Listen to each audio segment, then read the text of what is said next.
ভাইয়া, আপনার এই নাম্বারে আমার 20 টাকা চলে গেছে। প্লিজ প্লিজ, আমার এখনই খুবই দরকার, যদি দিয়ে দিতেন। কাব্য নিজের ফোনটা হাতে তুলে নিয়ে অনেকটা অবাক হয়ে গেল। তার ফোনে এই মেসেজটা দেখে একটা অপরিচিত নাম্বার থেকে এই মেসেজটা এসেছে, সাথে এত মিসড কল। অবশ্য 1 ঘন্টা আগে মেসেজ আর কল এসেছিল, তখন কাব্য বোর্ড মিটিংয়ে ছিল। কাব্য মনে মনে হাসলো, এমন কেউ করে 20 টাকার জন্য? নিশ্চয়ই কোনো বাচ্চা হবে। কাব্য অপরিচিত নাম্বারটাও ফোন দিল। রিং হওয়ার সাথে সাথে ফোনটা কেউ রিসিভ করলো, জানি কেউ অধীর আগ্রহ নিয়ে বসেছিল এই ফোনের অপেক্ষায়। কাব্য হ্যালো বলার আগেই অপর পাশ থেকে একটি মেয়েলি কণ্ঠ ভেসে আসলো। তার কণ্ঠের সুরটা এত শ্রুতি মধুর যে কেউই তার কথা শুনে না দেখে প্রেমে পড়ে যাবে। মেয়েটি অনেকক্ষণ থেকে হ্যালো হ্যালো করে যাচ্ছে, কিন্তু কাব্যর কোনো রেসপন্স পাচ্ছে না। এই প্রথম কোনো মেয়ের কিছু একটা তার ভালো লাগলো। জি বলুন। আসলে ভাইয়া, আপনার ফোনে না আমার 20 টাকা চলে গেছে। আমার এক্ষুনি খুবই দরকার টাকাটার, যদি ফেরত বলতে লোড দিয়ে দিতেন। জি, 20 টাকা লোড দেওয়া আমার কাছে কোনো বড় কথা না, কিন্তু আপনি মাত্র 20 টাকার জন্য একটা অচেনা অজানা নাম্বারে মিস কল দিয়েছেন এতবার। মাত্র? আপনার কাছে মাত্র হয়েছে? আপনি জানেন 20 টাকা দিয়ে কি কি হয়? না, জানি না কি কি হয়, বলুন তো। ফেসবুক এমবির প্যাক কিনা যায়, আর 25 মিনিটও তো কেনা যায়। ও আচ্ছা আচ্ছা, আপনার 20 টাকা এত জরুরি? এই কিছুক্ষণ আগে না বললেন আমার কাছে 20 টাকা দেওয়া কোনো ব্যাপার না, আর এখন অন্য কথা বলছেন। হো, বুঝেছি। কি বুঝলেন? আপনি ওই টাইপের ছেলে। কোন টাইপের? আপনি আসলে একটা ছ্যাঁচড়া ছেলে। কি? আপনি আমায় কি বললেন? শোনেননি? আমি আপনাকে ছ্যাঁচড়া বলেছি, ছ্যাঁচড়া। এই মেয়ে, আপনি বাড়াবাড়ি করছেন এবার। আই ছেলে, আপনি বাড়াবাড়ি দেখলেন কি? আমি যদি আমার 20 টাকা না পাই? কি করবেন আপনি? কেস করবেন? হাইকোর্টে আপিল করবেন? করবেন কি? এত কিছুই কখন করতে চাইলাম শুনি? তো কি করবেন? আমি যদি আমার 20 টাকা না পাই তো? কি তো করছেন? যান, আমি আপনার 20 টাকা দিব না। কি করবেন করুন। আমি আপনাকে অভিশাপ দিব। হোয়াট? কি দিবেন? আরে মশাই, অভিশাপ দেব। ওহ ও, আমি তো ভয় পেয়ে গেলাম। আপনি মজা করছেন তো? আজকের পর থেকে আপনার জীবনে শান্তি খুঁজে পাবেন না। শান্তির মা আপনাকে ডিভোর্স দিয়ে চলে যাবে, আর আসবে না, মাথায় রাখবেন। কাব্য ভাবছে কি অদ্ভুত রে বাবা, কে না কে আমায় অভিশাপ দিচ্ছে। কি বোকা বোকা কথা। কণ্ঠ শুনে যেমন কেউ প্রেমে পড়ে যাবে, তেমনি কথা শুনে ব্রেকআপ করে। দেখ, দিনটাই খারাপ। অফিস থেকে বাসায় ফিরতে কাব্যর বোন বলতে লাগলো, ভাইয়া, আজ তোর হবে। কি হবে রে? আজ পাত্রে দেখতে যাওয়ার কথা ছিল, আর তুই প্রতিবারের মতো এবারও ভুলে গেছিস। উফ, একটু মনে ছিল না। মা কোথায়? নিজের ঘরে সেজে গুজে বসে আছে। যা না, যা। এই চুপ কর তুই। আগে তোর বিয়ের ব্যবস্থা করতে হবে, বুঝলি? এইসব বলে লাভ নেই। আগে তোর গলায় পড়বে ফাঁসির ফান্দা। নেহা, তোকে আমি। কাব্যর রাগ দেখে নেহা দৌড়ে পালালো। কাব্য নিজের রুমে গিয়ে ফ্রেশ হয়ে তার মা সালেহা বেগমের রুমে গেল। সালেহা বেগম মাথায় হাত দিয়ে ইজি চেয়ারে বসে আছে। সালেহা বেগমকে এমন দেখে কাব্য ভাবছে, হইছে, কাব্য আজ তোর 12টা বাজবেই। মা, আসবো? সালেহা বেগম কাব্যর কথা শুনে চুপ করে আছে। কাব্য আস্তে আস্তে এসে মায়ের কাছে বসলো, তার হাত ধরে বলল, মা তুমি জানো তো আমি কোম্পানির এমডি, আমায় কতটা কাজ করতে হয়। সবকিছুই মাঝে মনে ছিল না, তুমি রাগ করো না। কাব্য, আমার কথা তুই শুনবি। আমি কি তোমার কথা শুনি না মা? আজ যে মেয়েটাকে দেখতে যাব, তুই তাকে আমার ঘরের বউ করে নিয়ে আসবি। আমি তো দেখিনি না দেখে। থাম, এর মানে আমার মতামতের কোনো গুরুত্ব নেই তোর কাছে। হ্যাঁ, আমি ভুলে গিয়েছিলাম, চৌধুরী গ্রুপের এমডি তুই অনেক বড় হয়ে গেছিস, তাই এখন আর তোর মা কথার গুরুত্ব তোর কাছে থাকবেই বা কেন? মা, এমন না, ঠিক আছে মা, তুমি যদি বলো আমায় ওই মেয়েটাকে বিয়ে করব তো ঠিক আছে। ওই মেয়ে হবে কাব্য চৌধুরীর বউ, এই চৌধুরী বাড়ির পুত্রবধূ। সত্যি বলছিস তো? হ্যাঁ, এটা তোমার ছেলের ওয়াদা। সালে বেগম অনেক খুশি, তার ছেলে তাকে এত বড় একটা কথা দিয়েছে। কাব্যর মা মিস সালেহা বেগম কাব্যকে বারবার করে বলছে, এই নে, এটা মেয়ের নাম্বার। এই যুগের ছেলে মেয়ে তোরা একটু বিয়ের আগে কথাবার্তা বলে নিবি, তাই ভালো। মা, যাচ্ছি তো দেখতে, তাতে হবে? আরে দেখা দেখি তো ফ্যামিলির মধ্যে হবে, তারপর তোর একটা আলাদাভাবে দেখার দরকার আছে না? না মা, আলাদাভাবে কি দেখা যাচ্ছে? সালেহা বেগম কথা বলে যাচ্ছে আর কাব্য ড্রাইভ করছে। আমি বুঝেছি তোকে বিয়ে করতে হবে না। আমার পছন্দ করা মেয়েকে তুই গাড়ি ঘোড়া। আবার কি হলো মা? তুই যেভাবে বলছিস তাতে মনে হয় আমি তোর উপর সব চাপিয়ে দিচ্ছি। আমি খারাপ মা হতে চাই না। তুমি খারাপ মা, সেটাকে আমি বলেছি? আচ্ছা, ফোন নাম্বারটা নিয়ে ঝামেলা তাই তো? নেহা, মার ফোন থেকে নাম্বারটা আমার ফোনে দে তো। নেহা কাব্যর ফোনে নাম্বারটা মেসেজ করে দিয়ে দিল। সালেহা বেগমের দেওয়া সময় থেকে একটু লেটে এসে তারা পৌঁছালো। পাত্রীর বাবা নিত্যন্ত শান্ত প্রকৃতির মানুষ দেখা বোঝা যায়। অনেকটা নির্জীবী প্রকৃতির, প্রয়োজন ব্যতীত কথা বলেন না। প্রয়োজনের কথা বলছেন। পাত্রীর মা অত্যন্ত সুন্দরভাষী মহিলা, অনেক গুছিয়ে সাজিয়ে কথা বলতে জানেন। যেখানে একটা কথা আমরা এমনি বলে দিব, সেই কথাটা তিনি সুন্দর গুছিয়ে বলবেন। পাত্রী এক ছোট ভাইও আছে শুনেছি, কিন্তু তার নাকি কোনো সেমিস্টারের পরীক্ষা, তাই সে এই মুহূর্তে এখানে উপস্থিত নেই। কাব্যর অনেক অসহ্য লাগছে। এতক্ষণ ধরে বসে আছে, এদের কথা বলা শেষ হচ্ছে না। এইসব কথা শুনতে কাব্যর আবার ভালো লাগে না। আচ্ছা কাব্য, তুই ছাদে যা আর মেয়ের সাথে কথাবার্তা বলে আয়। কিন্তু মা, এখানে বলতে হয়। কাব্যর কথায় সালেহা বেগম অগ্নি দৃষ্টি নিয়ে তাকালো। কাব্য কথা না বাড়িয়ে একটা পিচ্চির সাথে ছাদে চলে গেল। ছাদে আসার কাব্যর 5 মিনিট হয়েছে, তাতে তার মেজাজ গরম হতে শুরু করেছে। কি মেয়ে দেখতে এসেছে, টাইম সেন্সটুকু নেই। সে আর কি সংসার করবে? বিয়ের পর না জানি তার জীবনটা তেনা তেনা হয়ে যায়। কাব্য নিজে ফোনটা হাতে নিতেই কারো পায়ের শব্দ পেল। এর মানে মহারানী ভিক্টোরিয়া আসছেন। আসুক, তাতে আমার কি। কাব্য নেহার দেওয়া মেসেজটা দেখতে চুরির আওয়াজে ঘুরে তাকালো, আর হাতের টার্চ লেগে নাম্বারটা কল চলে গেল। কাব্য অবাক হয়ে গেল। তখনই যে মেয়েটা তার সামনে দাঁড়িয়ে আছে তার ফোনটা টিং টং শব্দ করে বেজে উঠল। কাব্য মনে মনে অনেকটা বিরক্ত বোধ করলো। যদি এটা তার বাবার অফিসের মিটিং হতো, মেয়েটাকে ঘাট ধাক্কা দিয়ে বের করে দিত, কিন্তু অদ্ভুতভাবে সে তা করতে পারছে না। মেয়েটা একটু সরে গিয়ে ফোনটা রিসিভ করলো। কাব্য বিরক্তিকর দৃষ্টি নিয়ে তার দিক থেকে চোখ সরিয়ে নিয়ে নজর দিলে তার ফোনে আর সপ্তম আশ্চর্যের মতো হাঁ করে তাকিয়ে দেখছে। একবার ফোনের দিকে, আরেকবার মেয়েটার দিকে। মেয়েটা যে হ্যালো হ্যালো করে যাচ্ছে, অদ্ভুতভাবে তা ফোনের বাহির থেকেও শোনা যাচ্ছে। ভাগ্যকে তো ধন্যবাদ দেওয়া উচিত, এই মেয়েটাকে সামনে পেয়েছি। এবার দেখাচ্ছি মজা। কাব্য ফোনটা হাতে নিয়ে মেয়েটির ঠিক পেছন গিয়ে দাঁড়ালো। আর এই যে miss. Hello hello hello hello করছি, শুনতে পাচ্ছেন না? কানে কি তুলা গুজে আছে? আমার কান পরিষ্কার আছে। মনে হচ্ছে কানের সমস্যাটা আপনার। কি, আমার কানে সমস্যা? আপনি যদি ডাক্তার দেখান, ঠিক বলে দিবে আপনি কত বড় ঠসা। ও আচ্ছা আচ্ছা, তারপর? তারপর কি? কি তারপর? আপনি আমার 20 টাকা দিবেন কিনা বলুন। একটু পিছনে ঘুরুন না। কেন, পিছুই ঘুরলেই কি আমি আমার 20 টাকা পেয়ে যাব? আচ্ছা মেয়ে তো আপনি, 20 টাকার জন্য যদি বলি ছাদ থেকে নিচে লাফিয়ে পড়ুন, তাই করবেন বুঝি? আমি কখন বললাম তাই করব? এক মিনিট এক মিনিট, আপনার কথা না অনেক কাছ থেকে শোনা যাচ্ছে মনে হচ্ছে। কি মনে হচ্ছে বলুন বলুন। মনে হচ্ছে আপনি আমার খুব কাছে, হ্যাঁ, পিছে দাঁড়িয়ে কথা বলছেন। ও ও, কি ও ও? এত যখন মনে হচ্ছে একটু পিছনেই ঘুরুন না। মেঘা ঘুরতে অবাক হয়ে গেল, কারণ কিছুক্ষণ আগে যে ছেলেটা তাকে দেখতে এসেছিল, সেই ছেলেটা ফোনটা হাতে নিয়ে তার পিছে দাঁড়িয়েছিল। আর এই ছেলেটা সেই ছেলে। এতক্ষণ পাগলের মতো বকবক করে যাচ্ছিল মেঘা। পিছে যে কেউ আছে তা খেয়াল করেনি। ওর মন যে কই যায় তা মাঝে মধ্যে ভেবে কুল কিনারা খুঁজে পায় না। হায় রে কপাল, মেঘা যে ছেলেটা ওকে দেখতে আসছে তার নাম্বারে 20 টাকা যেতেই হলো। আর অন্য কোনো নাম্বার কি দুনিয়ায় ছিল না? কি হতো ফোন নাম্বারটা কোনো মেয়ের হলে? এখন এই হাবলাকান্তকে আমি কি বলি? মনে মনে ভাবছে মেঘা। দুজনের মাঝে ক্ষণিকের নীরবতা।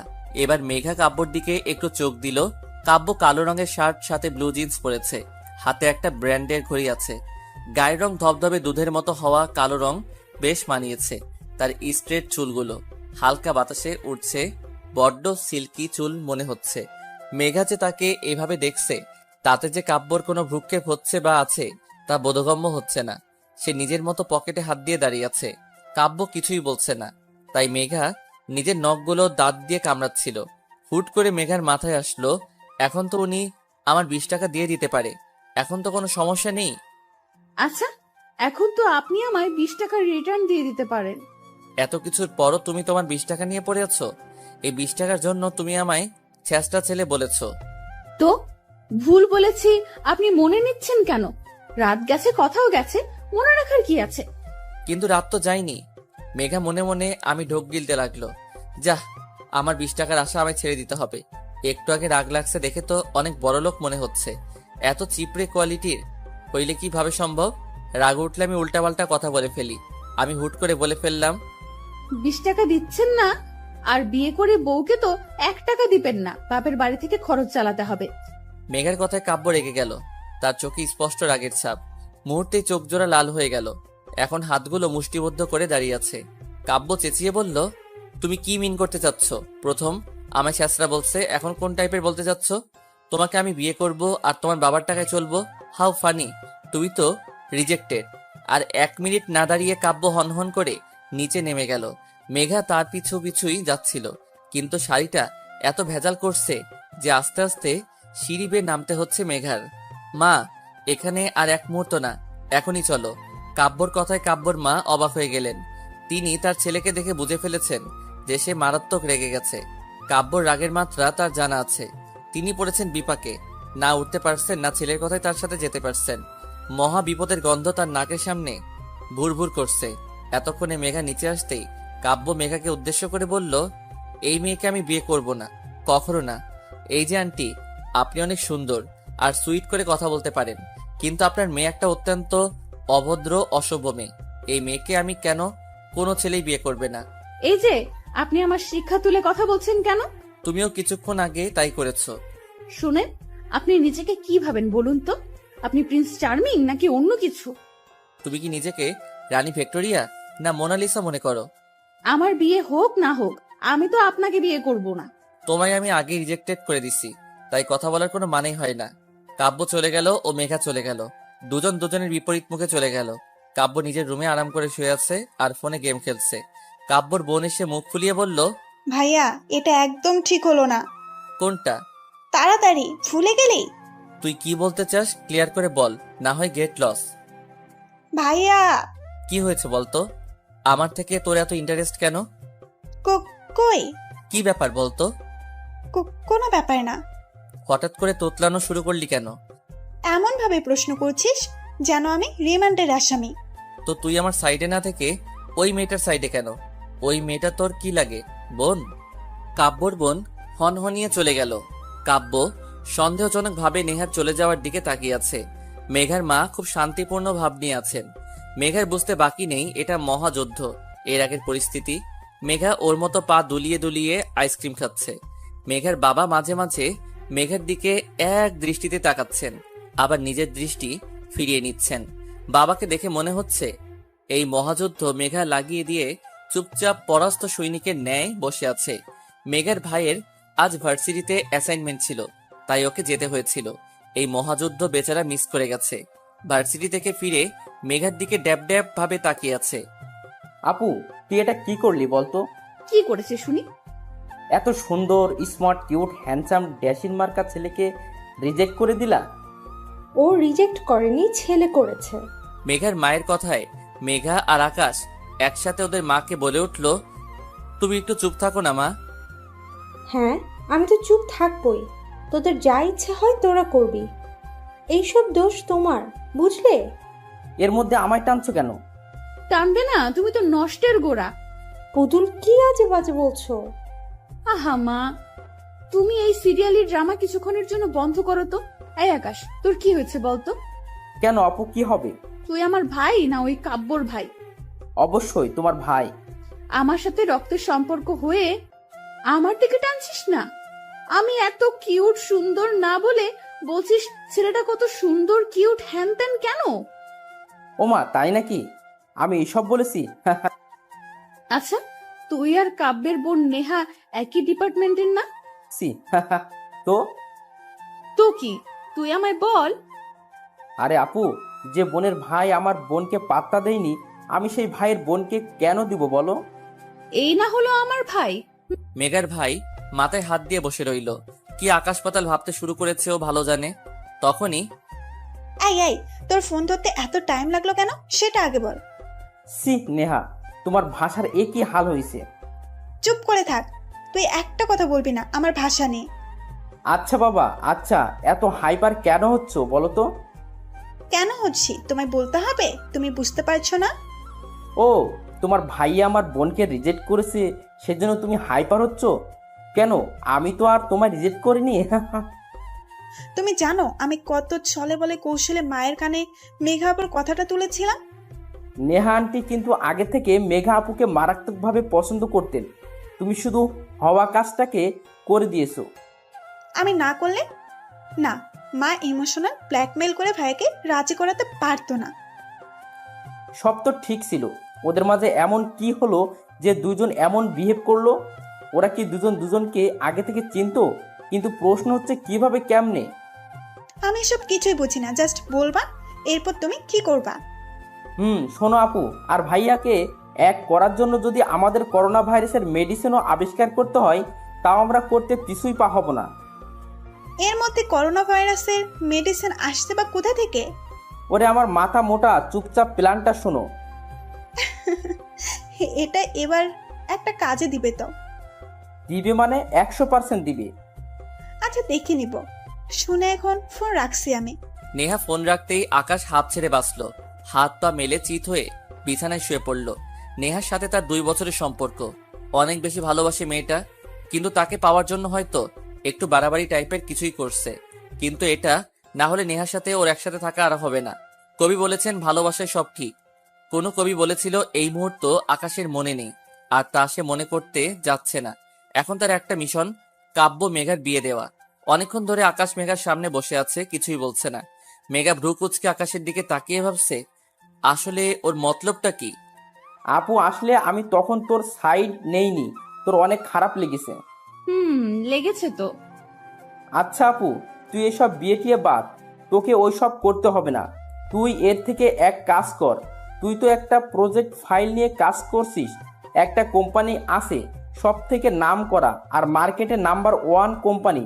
এই কোম্পানিতে প্রথম একটা ধাপ আছে, এরা বিলিয়ার্ড, যাদের প্রজেক্টটা নতুন কিছুই দিতে পারবে তাদের সাথে কোম্পানি 15 দিনের একটা ডিল করবে। এই 15 দিন তুই কাজটা করে দেখ, আমার মনে হয় ইউ ক্যান ডু ইট।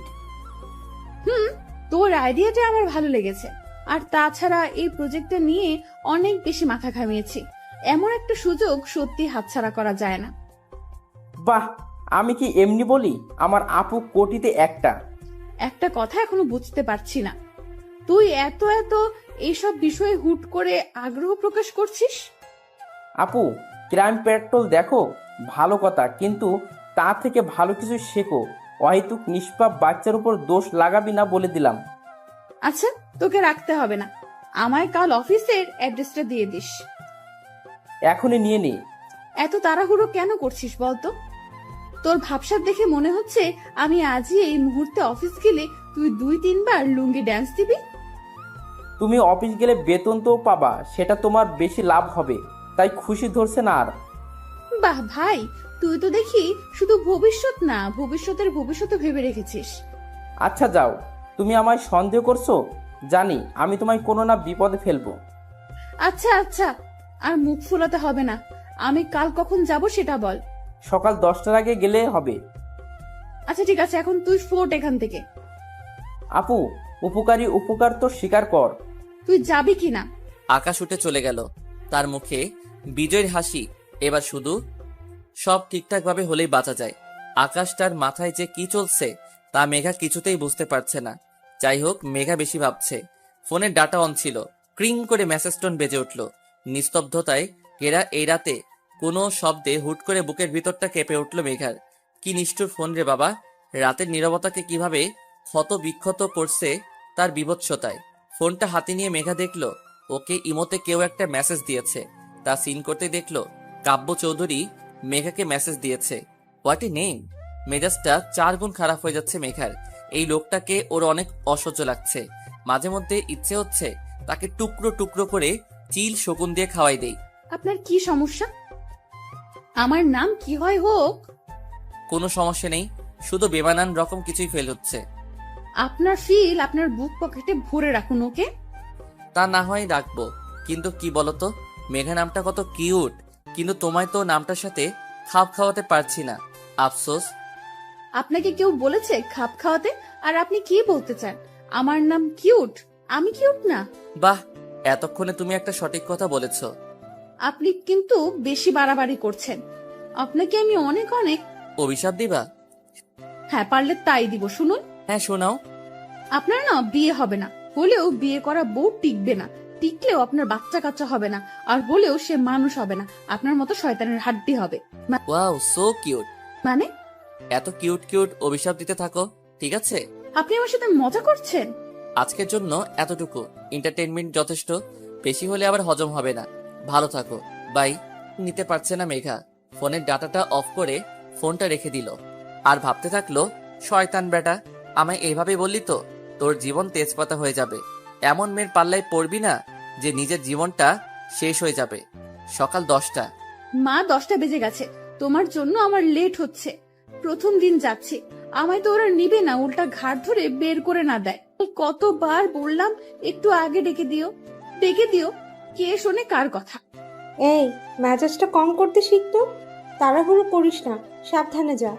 এই আপু, তোকে বলেছিলাম 10টায় পৌঁছতে হবে, আর তুই 10টায় বের হচ্ছিস। শোনো, আমার উঠতে লেট হয়েছে, এটা আমি কি করব?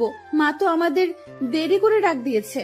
আচ্ছা, বাসায় এসে কথা বলিস, এখন দৌড় লাগাতো। শোনো আকাশ, আমি ম্যারাথনের দৌড় রেসার না যে দৌড় লাগাবো। আপু, এই কচ্ছপি কন্ডিশন দেখলে তো তোকে রিজেক্ট করে দিবে বল। আই খবরদার, এই রিজেকশন করার কথা আমার সামনে বলবি না, তাহলে যা, আমি যাবই না। আচ্ছা বাবা, আচ্ছা, সরি, আর বলবো না, তুমি যাও এখন। মা, আমি আসছি। বেরিয়ে পড়লো মেঘা। নতুন জায়গা আর ফার্স্টে মেঘা লেট। বাহ, সময়ের কি মূল্যায়নও না আমি করেছি। আমার প্রজেক্ট তাদের পছন্দ হবে কিনা জানি না, কিন্তু আমার টাইম সেন্স দেখে নির্ঘাত বুঝে যাবে আমি সময়ের মূল্যায়ন করতে জানি না। আমার ট্যালেন্ট কম না তা দেখাতে কিছুতেই পিছুই হটবো না, এসব ভাবছে মেঘা। অফিস পৌঁছাতে পৌঁছাতে মেঘলার আরো 25 মিনিট লেগে গেল। অফিসের ওয়েটিং রুমে বসে হাত ঘড়ির দিকে তাকাতেই দেখে 10টা 30 বেজে গেছে প্রায়। মেঘা কোনো জায়গায় চুপচাপ বসে থাকতে পারে না। অফিসের পিয়নটা সে কখন বসিয়ে রেখে চলে গেছে। আশেপাশে কাউকে পেলে সীমিত আকারে একটা আড্ডা দেওয়া যেত, তাতে মন্দ কিছুই হতো না। বিরক্তি নিয়ে উঠে দাঁড়ালো মেঘা। আশেপাশে কোনো মানুষ নামের প্রাণী দেখতে পাচ্ছে না।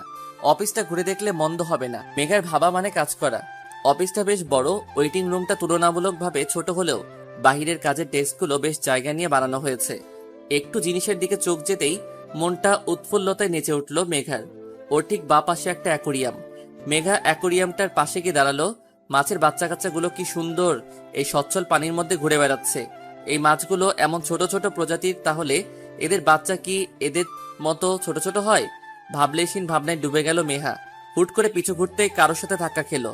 মনে হলো কোনো খাম্বার সাথে বড়সড় ধাক্কা খেয়েছে। মেঘা টাল সামলাতে না পেরে পড়ে যেতে লাগলে কেউ একজন মেঘার কোমর ধরে নিজের বুকের মাঝে নিয়ে ফেললো। তার হার্টবিট এর ধুকধুকানি স্পষ্টভাবে শুনতে পারছি। মেঘা তার ছোঁয়ায় মেঘার শরীর শিহরিত হতে লাগলো। হিম ঠান্ডা বয়ে চলেছে। ব্যাপারটা লজ্জাজনক ভাবতে তাকে ধাক্কা দিয়ে সরিয়ে দিল। মেঘার ধাক্কায় সে শুধু এক পা পিছাচ্ছিল। লোকটির দিকে তাকাতেই মেঘার চোখ চরক গাছে। আরে কাব্যের বাচ্চা, কাব্য এখানে কি করে? যদিও কথাটা মনে মনে বলল মেঘা। এই মেয়ে, তোমার সমস্যা কি? আমার কোনো সমস্যা নেই, আপনি আমায় টাচ করলেন কেন? তোমায় টাচ করার কোনো ইচ্ছা আমার নেই। তুমি পড়ে যাচ্ছিলে, আমি শুধু তোমায় বাঁচিয়েছিলাম। Not at all. আপনি আমায় ইচ্ছা করে টাচ করেছেন, এখন আমি বুঝতে পারছি আপনি ওই টাইপেরও ছেলে। এখন তুমি কি মিন করতে যাচ্ছ? আমায় ক্লিয়ার করে বলবে? মেয়ে দেখলেই মাথা ঠিক থাকে না, তাদের শুধু ধরতে ইচ্ছে করে, সেই টাইপ কিছুই ছেলে হয় না, সেই টাইপ। মুহূর্তে কাব্য রক্তিম লাল হয়ে উঠল মুখ। রাগের ডার্ক গোলাপি ঠোঁটগুলো কাঁপছে। চিল্লাই বলল, তোমার সাহস কি করে হলো আমায় এসব বলতে? তুমি নিজেকে কিভাবে আয়নায় নিজেকে দেখেছো? তোমার থেকে 2 গুণ ফর্সা আমি, আর আমি অপমান করতে আসছো? এই টাইপ ওই টাইপ, আমার তো মনে হয় তুমি নিজে ওই টাইপ ছেলেদের উপর ঢলে ঢলে পড়ছো। এবার মেঘার মেজাজ 10 গুণ খারাপ হয়ে গেল। কি বলে এই বেটা? আমার রং নিয়ে অপমান? ভেড়াটার দিকে এক নজর তাকিয়ে দেখলাম সাদা শার্ট পরেছে, সাথে ব্ল্যাক জিন্স, গলায় টাইটা বেশি মানিয়েছে, সাথের হাতাটা ফোল্ড করে রাখা, হাতের ব্যান্ডের ঘড়ি। এই ছেলেকে দেখে মনে হয় এই সাধারণ ইমপ্রলাই হবে। আর ছেলেদের দিকে আর চোখে তাকালাম, তারা এই সেম পোশাকে আছে। এবার আমার মাথায় শয়তানি আইডিয়াগুলো এসে ভিড় জমালো। আমি ভেবে নিলাম এই কাব্য নামে সাদা ভেড়াটার কি হলো, তাই না আমি করবো এবার। এই মেয়ে, তুমি কি ভাবছো? আর তুমি এখানে কি করছো? আমায় ফলো করছো তুমি?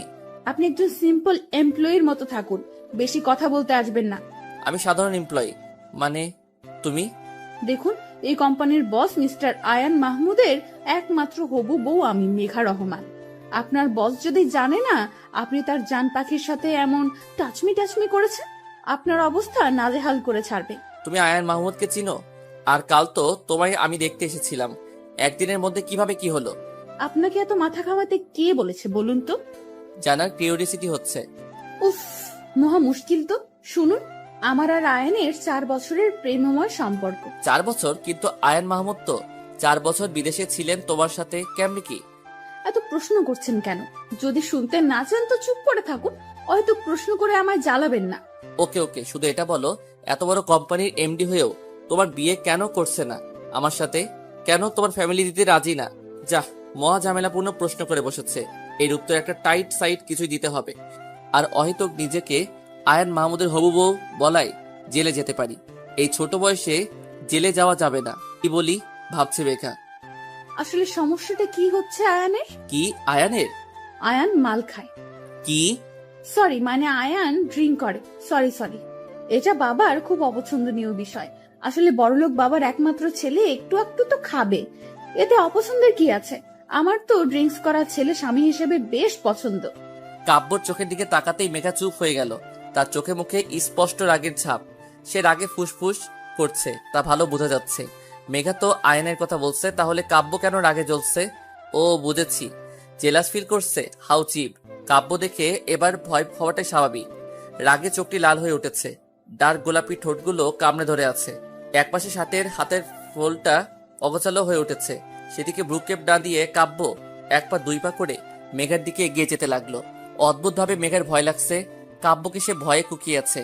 কাব্য এগিয়ে আসছে আর মেঘা মাথা নিচু করে পিছিয়ে যাচ্ছে। মেঘার পিঠ ঠেকে গেল দেয়ালে। এই পাশ ওই পাশ তাকাতে কাব্য ঠিক ওর সামনে এসে দাঁড়ালো। কাব্য এক হাত পকেটে রেখে অন্য হাত দেয়ালে রেখে বাঁকা হয়ে মেঘার দিকে ঝুঁকে দাঁড়ালো।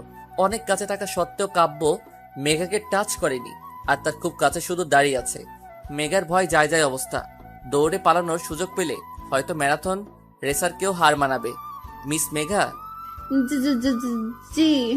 তুমি কি বলছিলে জানো? কই কি বলেছি? কিছুই বলিনি তো। কিছুই বলনি মেঘা? কাব্যর মেঘার ফেসটা দেখতে অনেক ভালো লাগছে। ভয়ের চাপ স্পষ্ট।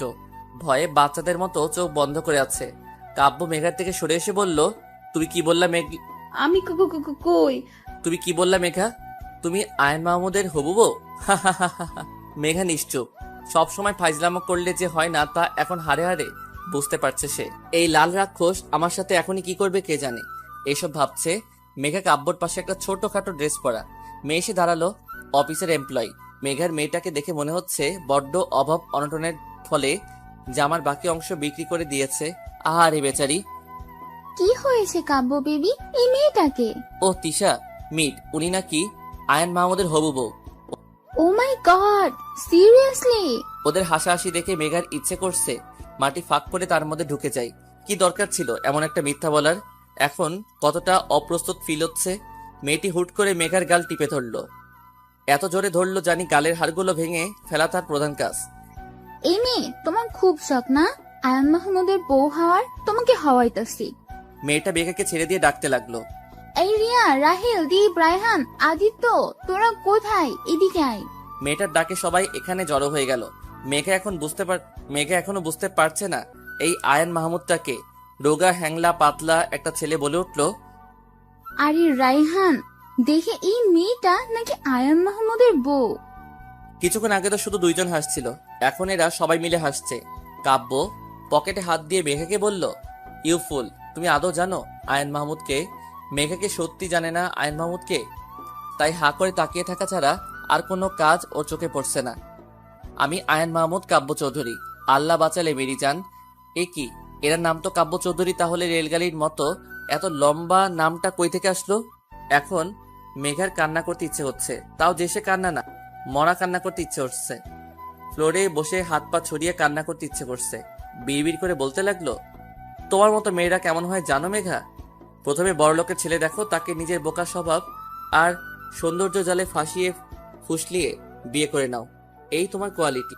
কাব্যর কথাগুলো মেঘা চুপচাপ শুনে গেল। এমন কথা মেঘা 20 বছরে একবারও শুনেনি।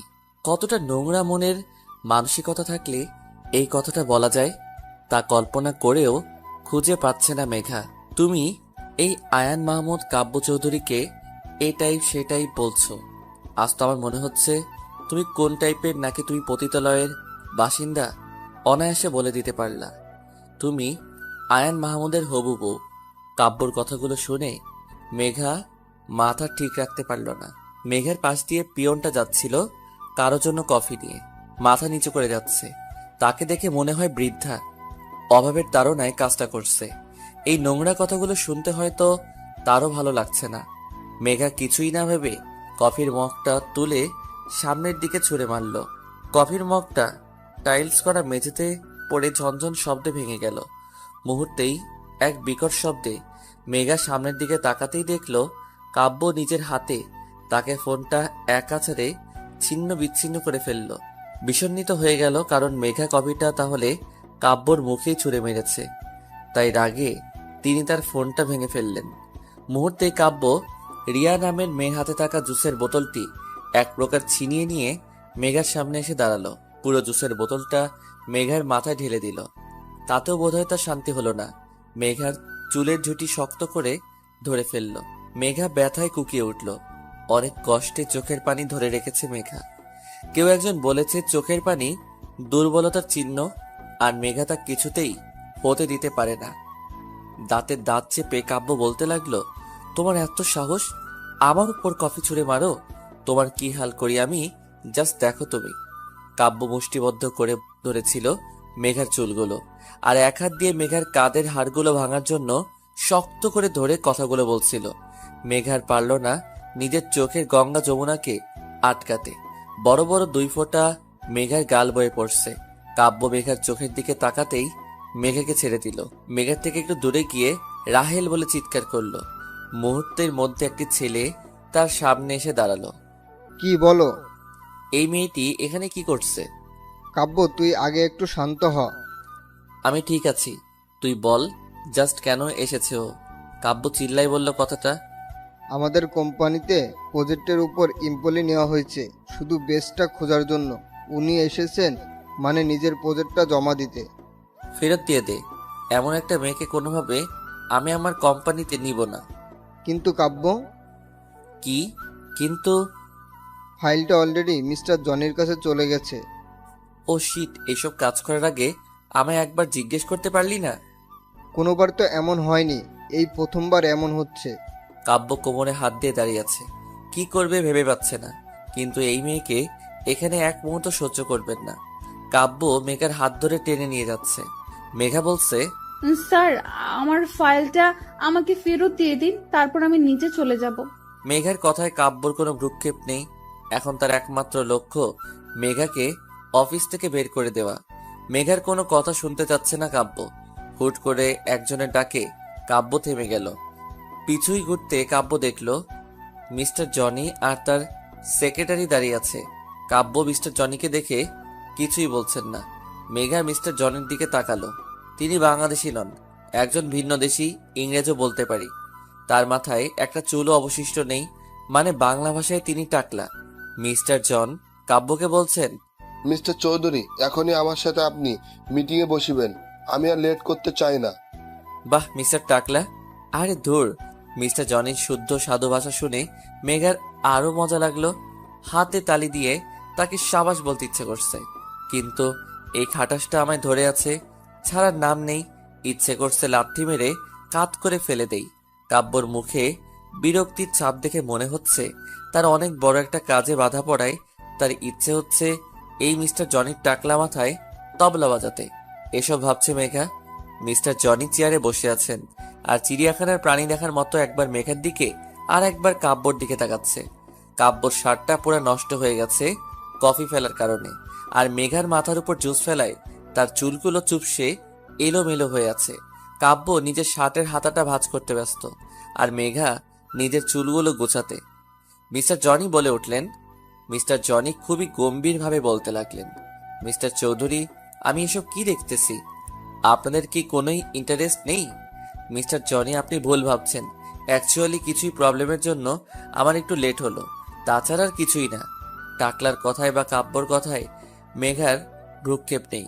মেঘার কালো রঙের ফাইলটা শুধু ওর চোখের সামনেই ভাসছে। মেঘার ইচ্ছে হচ্ছে দৌড়ে নিয়ে পালাই, কিন্তু তা পারছে কই। এটা আমার ফাইল, আমি নিতে পারি, এই সবই ভাবছে মেঘা। মিস্টার জনি মেঘার ফাইলটা নিয়ে বলল, ইহা কি আপনার মিস? জি স্যার, আপনার নাম কি জানিতে পারি? জি, আমার নাম মেঘা রহমান। আপনি এই প্রজেক্টটা পাইবার যোগ্যতা সম্পূর্ণ একজন।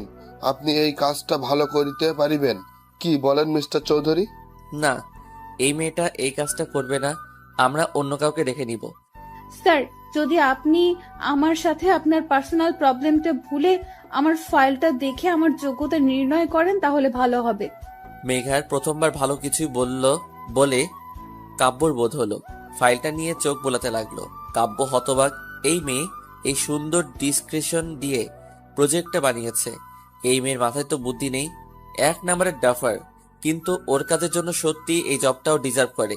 কাব্য চুপচাপ দাঁড়িয়ে আছে, ফাইলটা পড়ছে আর কপালে ভাঁজ হয়ে গেছে। নিচের ঠোঁটটা কামড়ে ধরে পড়ে চলেছে। কিছুক্ষণ পর কাব্য বলল, মিস মেঘা, আপনি এই কাজটার জন্য পারফেক্ট, আমাদের ফর্মালিটিগুলো দেখে সাইন করে নিন। মিস্টার জনি মেঘাকে উদ্দেশ্য করে বললেন, আপনি কি এইহা ভালো করে করিতে পারিবেন? জি স্যার, এটা আমার কাছে একটা ড্রিম জব। এই যে প্রজেক্টের মাধ্যমে আপনারা যে কল্পনা সিটিটা তৈরি করতে যাচ্ছেন না স্যার, অনেক মধ্যবিত্ত ফ্যামিলির স্বপ্ন কি হয় জানেন স্যার? তার সব পুঁজি দিয়ে একটা বাসা করা। আর যখন এমন মানুষ তাদের শেষ সম্বল নিয়ে ভরসার হাত খুঁজে, তাদের ভরসার হাতটুকু শুধু আমরা ধরতে পারি, এটাই আমার লক্ষ্য। আর আমার কাছে বিজনেস মানে আমি কতটুকু লাভবান হলাম শুধু তা বিবেচনা করা নয়, আমার জন্য সামনের মানুষের কতটুকু লাভ হলো তা বিবেচনা করাই আমার প্রধান আর প্রথম কাজ। মেঘা কথা বলার সময় কাব্য মুগ্ধ নয়নে তার দিকে তাকিয়েছিল। সে ভেবেছিল এই মেয়ের মাথায় গোবর ছাড়া কিছুই নেই, কিন্তু একটু একটু আইডিয়া আছে। মিস্টার জনি হ্যান্ডশেক করে চলে গেছেন, তাও 10 মিনিট হলো। মেঘা আর কাব্য দাঁড়িয়ে আছে, কিছুই বলছে না। হুট করে কাব্য বলল, রায়ান, ওনাকে বলে দাও আমাদের অফিসে কাজ করতে হলে রুলস মানতে হবে, রুলস আর রুলস। জি স্যার, মিস মেঘা স্যার বলল। হ্যাঁ হ্যাঁ, আমি কি রুলস ভাঙবো নাকি? আপনার স্যারকে বলে দিন। রায়ান তাকে বলে দাও এরকম অসভ্যতাম এখানে চলবে না, বাকিদের মতো হতে হবে, বলে দাও তাকে। জি স্যার, মিস মেঘা স্যার। আপনি থামুন, আমি কি অসভ্যতামি করেছি? উনি সেম কাজ করেছে। আপনার স্যারকে বলে দিন মেয়েদের সম্মান করতে শিখুক। রায়ান তাকে বলে দাও আমি মেয়েদের সম্মান করতে জানি, তার কাছ থেকে শিখতে হবে না আমার। জি স্যার, মিস মেঘা। আপনি চুপ করুন। কত সম্মান করে তা আজ প্রমাণ হয়ে গেল। আমি নিজের কাজ করতে জানি, আপনার স্যারকে বলে দিন। রায়ান তাকে বলে দাও কাল থেকে জানি সে তার দায়িত্ববোধ থেকে ভালোভাবে কাজ করে, কাণ্ড জ্ঞানহীনের মতো কাজ যেন না করে। জি sir, miss Megha. Shut up, আমি শুনতে পেয়েছি। কাল থেকে আমি আমার কাজ শুরু করব। অফিসের সামনে রোডে দাঁড়িয়েছিল রিক্সার জন্য। আজকাল রিক্সা পাওয়া অনেকটা কঠিন হয়ে উঠেছে, সহজে কিছুই পাওয়া যায় না বললেই চলে। হুট করে মেঘা দেখলো কাব্য গাড়ি নিয়ে বের হচ্ছে। মেঘাকে দেখে গেটের সামনে গাড়ি থামিয়ে নেমে পড়লো আর মেঘার সামনে এসে বলতে লাগলো, তোমায় আমার একদম অসহ্য লাগে, ইউনো। মিস্টার কাব্য, এই কথাটা বলার জন্য কি আপনি নেমে আসলেন? জি হ্যাঁ, কারণ অফিসে ঢুকলে আমরা জাস্ট কলিগ আর বসের ব্যবহার করব, কিন্তু বাহিরে তুমি আর আমি শত্রু, এটা ভুলে গেলে কিভাবে চলে? আচ্ছা, এত তাড়াতাড়ি আপনায় কিভাবে ভুলি? কাব্য কথা না বাড়িয়ে চোখে সানগ্লাস দিয়ে ঘুরে চলে যাচ্ছে। মেঘাও চলে গেল, কেউ কারো দিকে তাকালো না। আকাশ, সত্যি বললে তোর মাথায় স্কেল দিয়ে মারবো না, আমি তোকে প্রমিস করছি ভাই। আপু, তুমি অফিস থেকে ফিরে আমার সাথে এমন শুরু করলে কেন? তুই কিছুই জানিস না ভাইয়া। না আপু, কিছুই জানি না। টাচ করে স্কেল দিয়ে আকাশের মাথায় মারলো মেঘা। আকাশ মাথায় হাত দিয়ে বলল, উফ, আপু মারলা কেন? তুই কিছুই জানিস না? না আপু, বিশ্বাস করো না তোমার ভাইয়াকে। তুই তো মির্জাফর, তোকে বিশ্বাস আর চুলিভর পানিতে ডুবে মরা এক। আপু কি হয়েছে বলো না। তুই জানতি আয়ান মাহমুদকে? কে আবার? গ্রুপের এমডি। এমডি না? উফ আপু, আবার কেন মারলি? আয়ান মাহমুদ কে তুই জানিস না? না আপু না। আকাশের মনে কি চলছে আমায় খুঁজে বের করতেই হবে, এভাবেও বলবে না। আমার আজ কাব্যর অফিসে যাওয়া কোনো ইতেফাক হতে পারে না, কিছুই তো রহস্য আছে, এসব মনে মনে ভাবছে মেঘা। অফিস থেকে ফিরে কাব্য সে কখন থেকে ভিডিও গেম খেলছে। নেহা বিরক্তিভাজন নিয়ে বলল, ভাইয়া। কি হয়েছে, চিৎকার করছিস কেন? আমি কি কানে শুনতে পাই না? হ্যাঁ পারো তো, বলো না আজ অফিসে কি হলো? কি হলো মানে?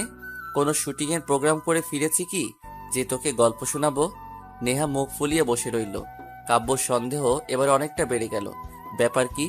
নেহার এত আগ্রহ কেন আজ অফিসে কি হয়েছে জানার জন্য? মেঘার সাথে দেখা হওয়াটা বারবার ইতেফাক নাকি অন্য ব্যাপার আছে? জানতে হচ্ছে বিষয়টা। নতুন জায়গায় সবার সাথে মিশতে একটু অদ্ভুত ফিল হয়, এটা স্বাভাবিক ব্যাপার।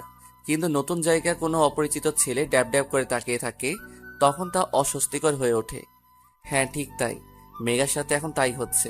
নিজের ডেস্কে বসে ফাইল সিস্টেমটা চেক করছিল, ঠিক মেঘার থেকে কয়েক হাত ফাঁকে এই অফিসের একজন কলিগ মেঘাকে চোখ দিয়ে গিলে খাচ্ছে অনায়াসে।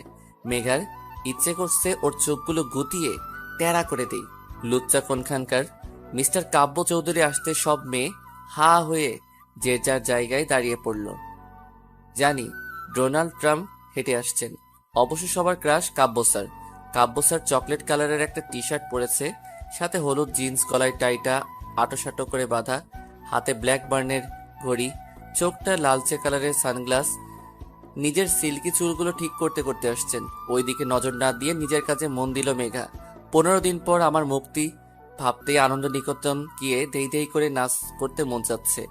উফ, জমজমাট বিষয়। এই সবই ভাবছে মেঘা। মেঘা নিজের কাজ অতি মনোযোগ সহকারে করতে লাগলো।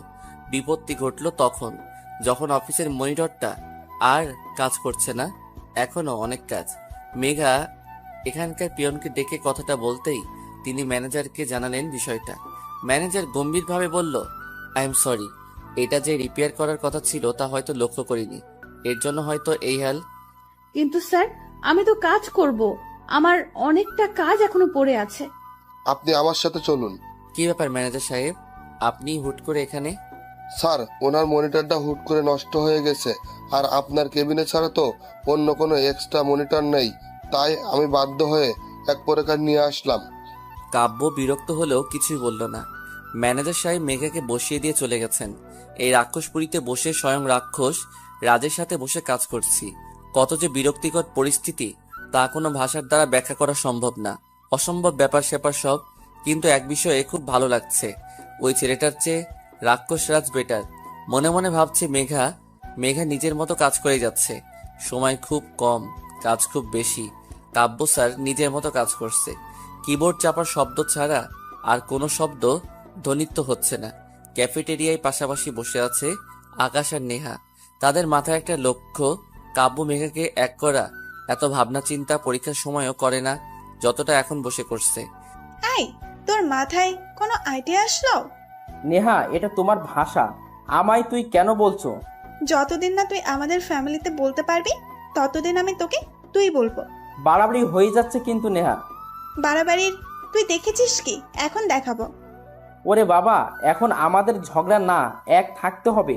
আমরা যদি আমার আপু তোমার ভাইয়ার মতো ঝগড়া করি তাহলে কি চলবে? হ্যাঁ, তা ঠিক বলছো, কিন্তু আমি তুই বলবো ফাইনাল। আচ্ছা, আমরা তো ওদের দুজনে অফিসে পাঠিয়ে দিলাম, কিন্তু ওরা কি এক হবে নাকি?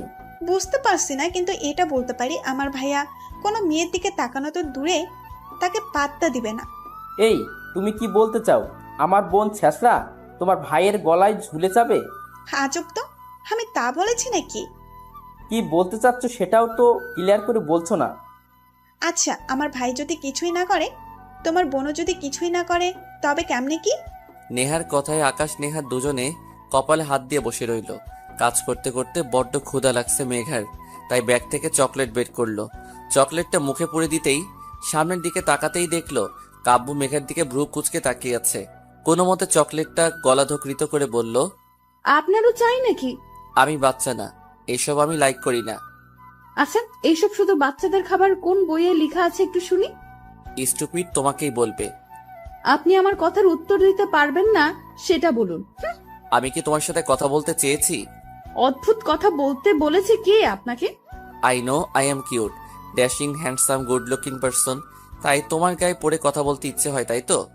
কে বলেছে আপনি কিউট হ্যান ত্যান? আপনি তো পুরাই রাক্ষস। হোয়াট? এখন আমি কথা বলতে চাচ্ছি না, ডোন্ট ডিস্টার্ব মি। রাবিশ। অফিসের ক্লান্তিকর দিন শেষ করে বাসায় যাওয়ার পালা। মেঘা দাঁড়িয়ে আছে সিএনজি বা রিক্সার জন্য। হুট করে সেই অফিসের বিরক্তিভাজন লোকটা দাঁত কেলিয়ে মেঘার সামনে এসে দাঁড়ালো। মহা বিপত্তি বাঁধলো। হাই মিস, আমি তো আসিফ, তুমি তো মেঘা। এমন ভাবে তুমি বলছে জানি আমি ওর কলেজের ফ্রেন্ড। হাসি মুখে মাথা নেড়ে হ্যাঁ সূচক উত্তর দিল মেঘা। কফ, কেমন আছো তুমি? তুই গেলে আমি অনেক ভালো থাকবো। বিরক্ত হলেও আবার হাসি মুখে উত্তর দিল, জি ভালো। বাসার সবাই কেমন আছে? এমন ভাবে জিজ্ঞেস করছে বাসার সবাই কেমন আছে। জানি তুই আমার বাসায় সবার জন্য ত্রাণ পাঠাবি নাকি ডোনাল্ড ট্রাম্পকে পাঠিয়ে দিবি। হ্যাঁ ভালোই আছি। বিরক্তিকর ভাবে লোকটা কথা বলে যাচ্ছে। মেঘা পড়েছে মহা বিপদে। এই লোকটার ভাবসাব ভালো লাগছে না। এইদিকে কোনো রিক্সা সিএনজির উদ্দেশ্য পাচ্ছে না। মনে হচ্ছে শহরের সব অটো রিক্সা সিএনজির বাপ মারা গেছে, তার 40-এই সবাই চলে গেছে। গেট দিয়ে কাব্যর গাড়িটা বের হলো। ঠিক মেঘার পাশে এসে গাড়িটা থামায়। কাব্য গাড়ি দরজা খুলে দিয়ে হর্ন বাজাতে লাগলো। উফ, এই লোকটা কি ভালোভাবে বলতে পারে না আমি লিফট দিচ্ছি চলে আসো। এই মুহূর্তে এই লোকটার থেকে কাব্য বেটার অপশন। চারিদিকে অন্ধকার ঘনিয়ে আসছে। বিপদ আপদ কখন হবে, আর একা একটা মেয়ের জন্য বিপদ বলে কয়ে আসে না। মেঘা চট করে লোকটাকে পাশ কাটিয়ে কাব্যর গাড়িতে উঠে পড়ল। কাব্য নিজের মতো গাড়ি চালিয়ে যাচ্ছে। মেঘার দিকে তার কোনো ভ্রুক্ষেপ নেই বললেই চলে। উফ, সিটে গা এড়িয়ে দিলাম। সারাদিনের ক্লান্তিতে চোখটি লেগে আসতেই ঘুমিয়ে পড়লাম। ফোনটা হচ্ছে সব ঝামেলার মাথা। মেঘা ঘুমের রাজ্য রানী হয়ে ঘুরে বেড়াচ্ছিল, আর তখনই তাতে বাধা হয়ে উত্তেজিত হয়ে ডেকে চলেছে মেঘার ফোনটা। চোখ মেলে ফোনটাই তুলতে, এই আপু, তুই কই? কেন? বাসায় যাচ্ছি। রাত 7টা বেজে গেছে আর তুই কেবল বলছিস আমি বাসায় যাচ্ছি। আকাশের কথায় মেঘার মাথায় আকাশ ভেঙে পড়ল। ফোন রেখে চারপাশ তাকিয়ে দেখল মেঘা ঘুমানোর আগে যেখানে ছিল সেখানে আছে, আর কাব্য ড্রাইভিং সিটে চুপচাপ বসে আছে। এইদিকে আকাশ মনে হয় ফোন থেকে পারলে বেরিয়ে আসবে। তুই ফোন রাখ, জ্যামে আটকে আছি, আসছি। স্যার, আমরা কোথায়? যেখানে ছিলাম সেখানে আছি। কিন্তু কেন? আমি কি তোমার ড্রাইভার যে তুমি ঘুমাবা আর আমি ড্রাইভ করব? স্যার, এটা আগে বলতে পারতেন। এটা ঘুমানোর আগে ভাবা উচিত ছিল। ওকে স্যার, আমি ঘুমাবো না। প্লিজ এখন গাড়িটা স্টার্ট করেন। কাব্য হালকা হেসে গাড়ি চালাতে লাগলো। তখনই মেঘা, আমি তোকে আগেই বলেছিলাম রাতে করে তুই বাহিরে থাকবি না। কে শুনে আমার কথা? এ বাড়িতে চলে আমার কথা? মা আসলে মেঘাকে থামিয়ে দিয়ে মা আবার বলতে লাগলো, দেখ মেঘা, তোর কাজ করার কোনো দরকার নেই। তুই স্ট্রেস কেন নিচ্ছিস? মা, আমার কিছুই হবে না। সারা জীবন কি এইভাবে বসে থাকলে চলবে আমার? মেঘা, যদি এরপর থেকে কোনোদিন তোর রাতে ফিরতে লেট হয় তো তোর কাজ বন্ধ, এটা মাথায় রাখিস। 15 দিনের জন্য হলেও কাজটা আমায় করতে হবে মা। আমি কিছুই জানি না মেঘা। মেঘার মার ভাঙা রেকর্ড শুরু হয়ে গেছে। নন স্টপ চলতে থাকবে। এখন রাতে মেঘার বাবা আসবে, তার সামনে স্টার জলসা সিরিয়াল হবে। উফ, এর বদলে ডিনার শেষ করে ঘুমিয়ে নেই। মেঘা অফিসে মেঘার কাজের আজ 4র্থ দিন। প্রতিটা দিন মেঘাকে এখন কাব্যর কেবিনে বসে কাজ করতে হয়। কাব্যর সাথে মেঘার কাজ বিষয় ছাড়া কোনো কথা হয় না। যদি বা হয় তার শেষ পরিণতি সেই কথা না বলাই হয়। মেঘার সেই দিকে বিশেষ ভ্রুক্ষেপ নেই। এই কাজটা শেষ হলে মেঘা হাঁপ ছেড়ে বাঁচে। মেঘা 1 কাপ কফি নিয়ে কাব্যর কেবিনে আসতে ধাক্কা লেগে কফিগুলো কাব্যর গায়ে পড়ে গেল। জিব্বায় কামড় দিয়ে মেঘা বলল, সরি স্যার, সরি। এই তুমি কি চোখ আকাশে তুলে চলাফেরা করো? এখন আমি কিভাবে যাব মিটিংয়ে? স্যার, সিম্পল বাসায় গিয়ে চেঞ্জ করে তারপর যাবেন। চুপ করো। আমি এত চেষ্টা করি তোমার থেকে দূরে থাকার, সেই দেখুন স্যার, আমি ইচ্ছে করে আপনার সামনে আসিনি। ওহ, আমারই ভুল। আমি তোমার সামনে চলে এসেছি। এটাই হয়তো স্যার। তোমার কথা আমার জাস্ট অসহ্য লাগছে, জাস্ট অসহ্য। সহ্য করতে কে বলেছে? আই উইশ তোমার মুখটা জানি আমার আর না দেখতে হয়। এই শরত, আমি বের হব বলে কাব্য চলে গেল। আজ কাব্য নিজের কাজের জন্য অফিসের বাহিরে গেছে। উফ, পুরা ক্যাবিন মেঘার ভাবতে লুঙ্গি ড্যান্স করতে ইচ্ছে হচ্ছে ওর। কিন্তু তার বলা কঠিন থেকে কঠিনময় কথা শোনার পর মনটা প্রচন্ড খারাপ হয়ে গেছে মেঘার। বাহিরের আকাশটা কালো হয়ে আসছে। ধীরে ধীরে মনে হয় ঝড় উঠবে। এই কয়েকদিন মেঘাকে কাব্য ড্রাইভ করে বাসায় পৌঁছে দিয়েছে, বাট আজ কাব্য নাই। সেই দিনের মতো আজও সিএনজি রিক্সা কিছুই পাচ্ছে না। মেঘা আজ বের হতেই এক্সট্রা লেট হয়েছে। অন্ধকার ঘনিয়ে আসছে, তারপর বৃষ্টি হবে বলে বোধ হচ্ছে। দূরের চায়ের দোকানে বসে আসিফ নামের ছেলেটি মেঘাকে লক্ষ্য করে যাচ্ছে। কেমন জানি ভয় হতে লাগলো মেঘা ফোনটা ব্যাগ থেকে বের করে হাঁটা শুরু করলো আর আকাশকে ফোন দিতে লাগলো। অদ্ভুত বিষয় কি জানেন, যখন আমাদের কারো প্রয়োজন হবে তখন তাকে পাবোই না, ফোনে তো আরো না। হয়তো তার ফোন বন্ধ আসবে, নয়তো ধরবে না। মেঘার সাথে তাই হচ্ছে। পিছু ফিরতেই মেঘা দেখলো আসিফ নামের ছেলেটি মেঘার পিছুই আসছে। তাকে দেখে দ্বিগুণ স্পিডে দৌড়াতে লাগলো মেঘা। শুধু একটা শব্দ এই মুহূর্তে মেঘার কানে আসছে, আর তা মেঘার হৃৎপিণ্ডের ধুকধুকারি শব্দ। চারিদিকটা কেমন জানি অন্ধকার হয়ে আসছে। কোনো কিছুই না দেখে পাগলের মতো দৌড় চলছিল মেঘা। ক্লান্ত হয়ে নিস্তেজ হয়ে পড়েছে মেঘা, সবকিছুই ঘোলাটে লাগছে। হুট করে সামনের গাড়ির হেডলাইটের আলো চোখে এসে পড়ায় আর কিছুই দেখতে পারল না মেঘা। রাস্তা ধরা লোকজনের ভিড় জমলো, কিন্তু কেন কিছুই আর মাথায় আসছে না মেঘার। রাত 9:30 মেঘার মার প্রেশারটা বেড়েছে। তিনি সোফায় গা এলিয়ে দিয়ে শুয়ে আছেন। আকাশ অস্থিরভাবে পায়চারি করছে আর বারবার মেঘার ফোনে ফোন দিয়ে চলেছে। প্রতিবারের মতো মেঘার ফোনটা অফ আসছে। বাহিরে প্রচুর বৃষ্টি হচ্ছে, এক ঝড় তুফানে এলোমেলো করে দিচ্ছে শান্ত শহরটাকে। আকাশ বসে না থেকে রেইনকোটটা পরে বাইকের চাবিটা নিয়ে যেতেই মেঘার মা বললেন, তোর বাবা 2 দিনের কাজে বাহিরে গেছে, তাকে বিষয়টা জানাবো? না মা, বাবাকে এখন কিছুই বলা ঠিক হবে না। আচ্ছা। আকাশ যেতেই আবার মেঘার মা বলে উঠল, হ্যাঁ রে, মেঘার কিছুই হবে না তো? ভয়ে আকাশের মুখটা চুপসে গেল। আপুর যদি কিছু হয় তার জন্য শুধু সে দায়ী থাকবে, এসব তার জন্য হচ্ছে। আকাশ আর কিছুই না বলে বেরিয়ে গেল। তুমুল বৃষ্টির মধ্যে মেঘাকে আকাশ অনেক জায়গায় খুঁজলো, কিন্তু না পেয়ে বাধ্য হয়ে কাব্যদের বাসায় গেল। 10:20 এই ঝড় বৃষ্টির রাতে কে আসতে পারে তা ভাবে বাড়ির কাজের লোকটা দরজাটা খুলে দিল। চুপ সে ভিজে গেছে আকাশ ভিতরে এসে বলল, কাব্য ভাইয়া বাসায় আছেন? অদ্ভুতভাবে তাকিয়ে আছে কাজের লোকটি, কোনো উত্তর দিচ্ছে না সে। এবার আকাশ চেঁচিয়ে বলল, কাব্য ভাইয়া বাসায় আছে? আকাশের চিৎকার শুনে নেহা নেমে এসে অবাক হয়ে গেল, এই বৃষ্টির রাতে সে এখানে? তুমি এখানে কি করছো? কাব্য ভাইয়া কই? কেন উপরে? আকাশ নেহার হাত ধরে উপরের দিকে নিয়ে গেল। নেহাকে আর কোনো কথা বলার সুযোগ দিল না। কাব্যর রুমের সামনে এসে নেহা অনেকক্ষণ ধরে ডেকে যাচ্ছে। কাব্যর কোনো সাড়া শব্দ পাচ্ছে না। অনেকক্ষণ পর কাব্য উঠে এসে বলল, কি হয়েছে নেহা? চোখ ডলতে ডলতে এসে দরজা খুলে দাঁড়ালো। আকাশকে দেখে কাব্য অনেকটা হতবাক হলো। এই ছেলেটা এত রাতে এখানে কি করছে? ভাইয়া, আপনি মেঘা আপুকে দেখেছিলেন? কেন, মেঘা বাসায় ফিরেনি? না ভাইয়া, এখনো না ফোনে পাওয়া যাচ্ছে না, সব জায়গায় খুঁজেছি, কোথাও নেই। কি বলছো কি তুমি? আজ আমি অফিসে ছিলাম না, কাজে বাহিরে গেছিলাম, সেখান থেকে সোজা বাসায় আসছি। তাহলে মেঘা? হলরুমের সোফায় মাথা নিচু করে বসে আছে আকাশ, পাশে দাঁড়িয়ে আছে নেহা। কাব্য বারবার মেঘার ফোনে ফোন দিচ্ছে, কিন্তু তা বন্ধ আসছে। কিছুক্ষণ পর আকাশের ফোনে ফোন এলো, মেঘার ফোন। আকাশ তাড়াহুড়ো করে ফোনটা ধরলো আর বলল, এই আপু, তুমি কই? কখন থেকে ফোন দিচ্ছি।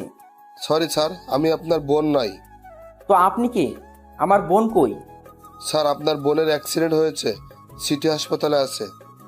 এইটুকু শুনে আকাশের হাত থেকে ফোনটা পড়ে গেল। কাব্য এসে আকাশকে ধরলো, বলল, কি হয়েছে? আপুর অ্যাক্সিডেন্ট হয়েছে? কই আছে, কোন হসপিটালে? City hospital. কাব্য দৌড়ে গাড়ির চাবিটা নিয়ে বেরিয়ে পড়ল। কিভাবে জানি সে এত দৌড়ে চলছে সে জানে না। আজকের একটা কথা কাব্যর মনে হচ্ছে, আই উইশ তোমার মুখটা আর দেখতে না হয়। বারবার নিজের বলা কথাটা কানে বাজছে কাব্যর। বৃষ্টিধারা থাকে থামাতে পারছে না। সে জোরে জোরে ড্রাইভ করে চলেছে। সিটি হসপিটালে আসতেই সবাই অনেকটা অবাক হয়ে কাব্যর দিকে তাকিয়ে আছে। কাব্য 3/4 প্যান্ট পরে আছে, সাথে নীল টি শার্ট, পায়ে বাসায় পরা স্লিপার। কাব্য রিসেপশনে এগিয়ে যেয়ে বলল, Megha? Accident case sir. G. I am sorry sir. মানে? না না, আমি ইঞ্জেকশন দিব না, আপনি বোঝার চেষ্টা করুন। আমার কাছ থেকে এটা দূরে রাখুন, দূরে রাখুন বলছি। মেঘা রাগান্বিত হবে নার্সকে কথাটা বলছে। মেঘার একপাশে সাদা অ্যাপ্রন পরা মেয়ে দাঁড়িয়ে অনেক বিরক্ত ভাবে তাকে দেখছে, আর মেঘা অনর্গল কথা বলে যাচ্ছে নার্সের সাথে। দেখুন, এই যে এই সুইটা, বুঝতে পারছেন এটা শরীরে ঢুকে গেলে কি বিশ্রী অবস্থা হবে আপনি ভাবতে পারছেন? কাব্য অবাক হয়ে এসব দেখছে। কাব্যর সাথে আসা নার্স কাব্যকে উদ্দেশ্য করে বলে উঠল, স্যার, আমার ডক্টররা ক্লান্ত, প্লিজ আপনি কিছুই করুন প্লিজ স্যার। কাব্য ঘাড় কাত করে হ্যাঁ সূচক উত্তর দিল, আর নার্সটা চলে গেল।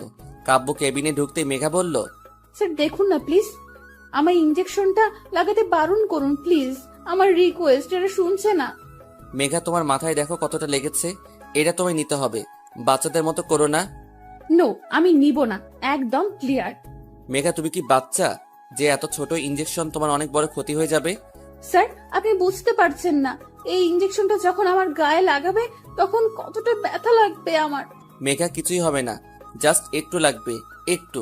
না না না না না স্যার, না না, আমি লাগাবো না। এত হট্টগোলের মধ্যে কেবিনের দরজা খুলে ভিতরে ঢুকলেন ডক্টর আহাদ।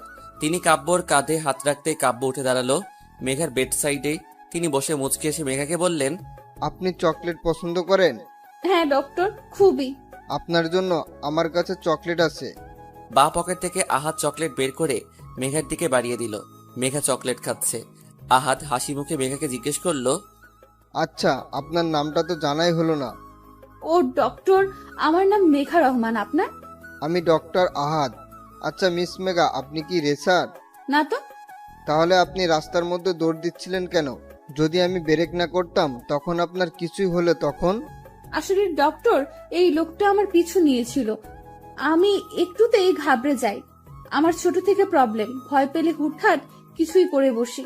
আচ্ছা, আপনার পিছনে কোন লোকটা পড়েছিল? আসলে ডক্টর, আপনি চিনবেন না ওকে। গল্পের মাঝে আহাদের ইশারায় নার্স ইঞ্জেকশন লাগিয়ে দিল। কিছুক্ষণের ব্যবধানে আকাশ এসে উপস্থিত। আকাশ এসে অবাক হয়ে দেখলো মেঘাকে নার্স ইঞ্জেকশন লাগাচ্ছে, আর মেঘা হাসি মুখে বসে আছে। দরজা ঠেলে ভিতরে এসেই বলল, আপু, তোর ব্যথা লাগলো না? ব্যথা লাগবে কেন? ইনজেকশন লাগলে তো তোমার মহা ব্যথা অনুভব হয়। তাহলে কি তাহলে তাহলে করছিস আকাশ?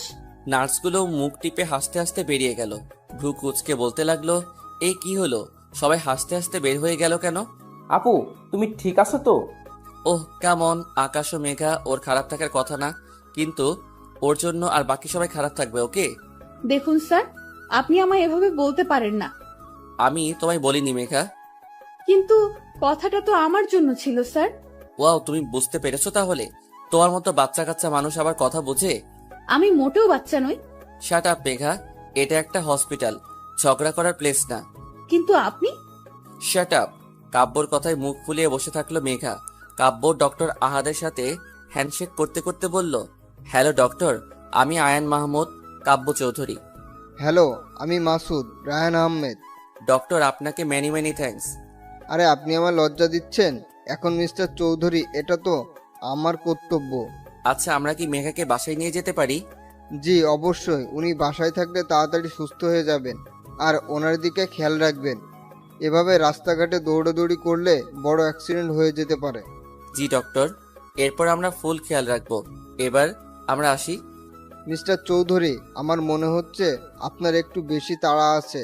যাই হোক, রিসেপশনে গিয়ে ফর্মটা পূরণ করে দিয়ে আসুন, তারপরে পেশেন্টকে নিয়ে যান। কাব্য আকাশকে উদ্দেশ্য করে বলল, তুমি ফর্মালিটিগুলো পূরণ করে আসো, আমি মেঘাকে নিয়ে বের হচ্ছি। আকাশ চলে গেল। ডক্টর মেঘার দিকে এগিয়ে এসে বলল, তো মিস মেঘা, আমাদের আর দেখা হচ্ছে না তাহলে? তা কেন ডাক্তার, আপনি আমার জীবন বাঁচিয়েছেন, আপনার সাথে তো ফ্রেন্ডশিপ করা যায়। জি, আপনি চাইলে অবশ্যই করণীয় এটা। কাব্যর আহাতকে পছন্দ হচ্ছে না। তার মতো সে নিত্যন্ত গায়ে পড়া ছেলে, তার মধ্যে এই কথাগুলো আরো ভালো লাগছে না। কাব্য এগিয়ে এসে বলল, মেঘা উঠো উঠো, আমাদের যেতে হবে। মেঘা অবাক হয়ে বলল, হ্যাঁ স্যার, আমি উঠছি তো। উফ, আন্টি টেনশন করছে, তুমি বুঝতে পারছো না, এখনই যেতে হবে। মেঘা ডক্টরকে আরো কিছুই বলতে যাবে, তখন কাব্য মেঘাকে থামিয়ে দিয়ে বলল, ডক্টর, আপনার সাথে আমরা অন্য সময় মিট করব, এখন তো আমাদের আসতে হচ্ছে, সরি ডক্টর। মেঘা, তুমি এখনো বসে, চলো চলো। কাব্য মেঘাকে নিয়ে বেরিয়ে গেল। আহাদ মেঘার যাওয়ার পানে তাকিয়ে আছে। অদ্ভুতভাবে মেয়েটা তার ভালো লেগে গেছে।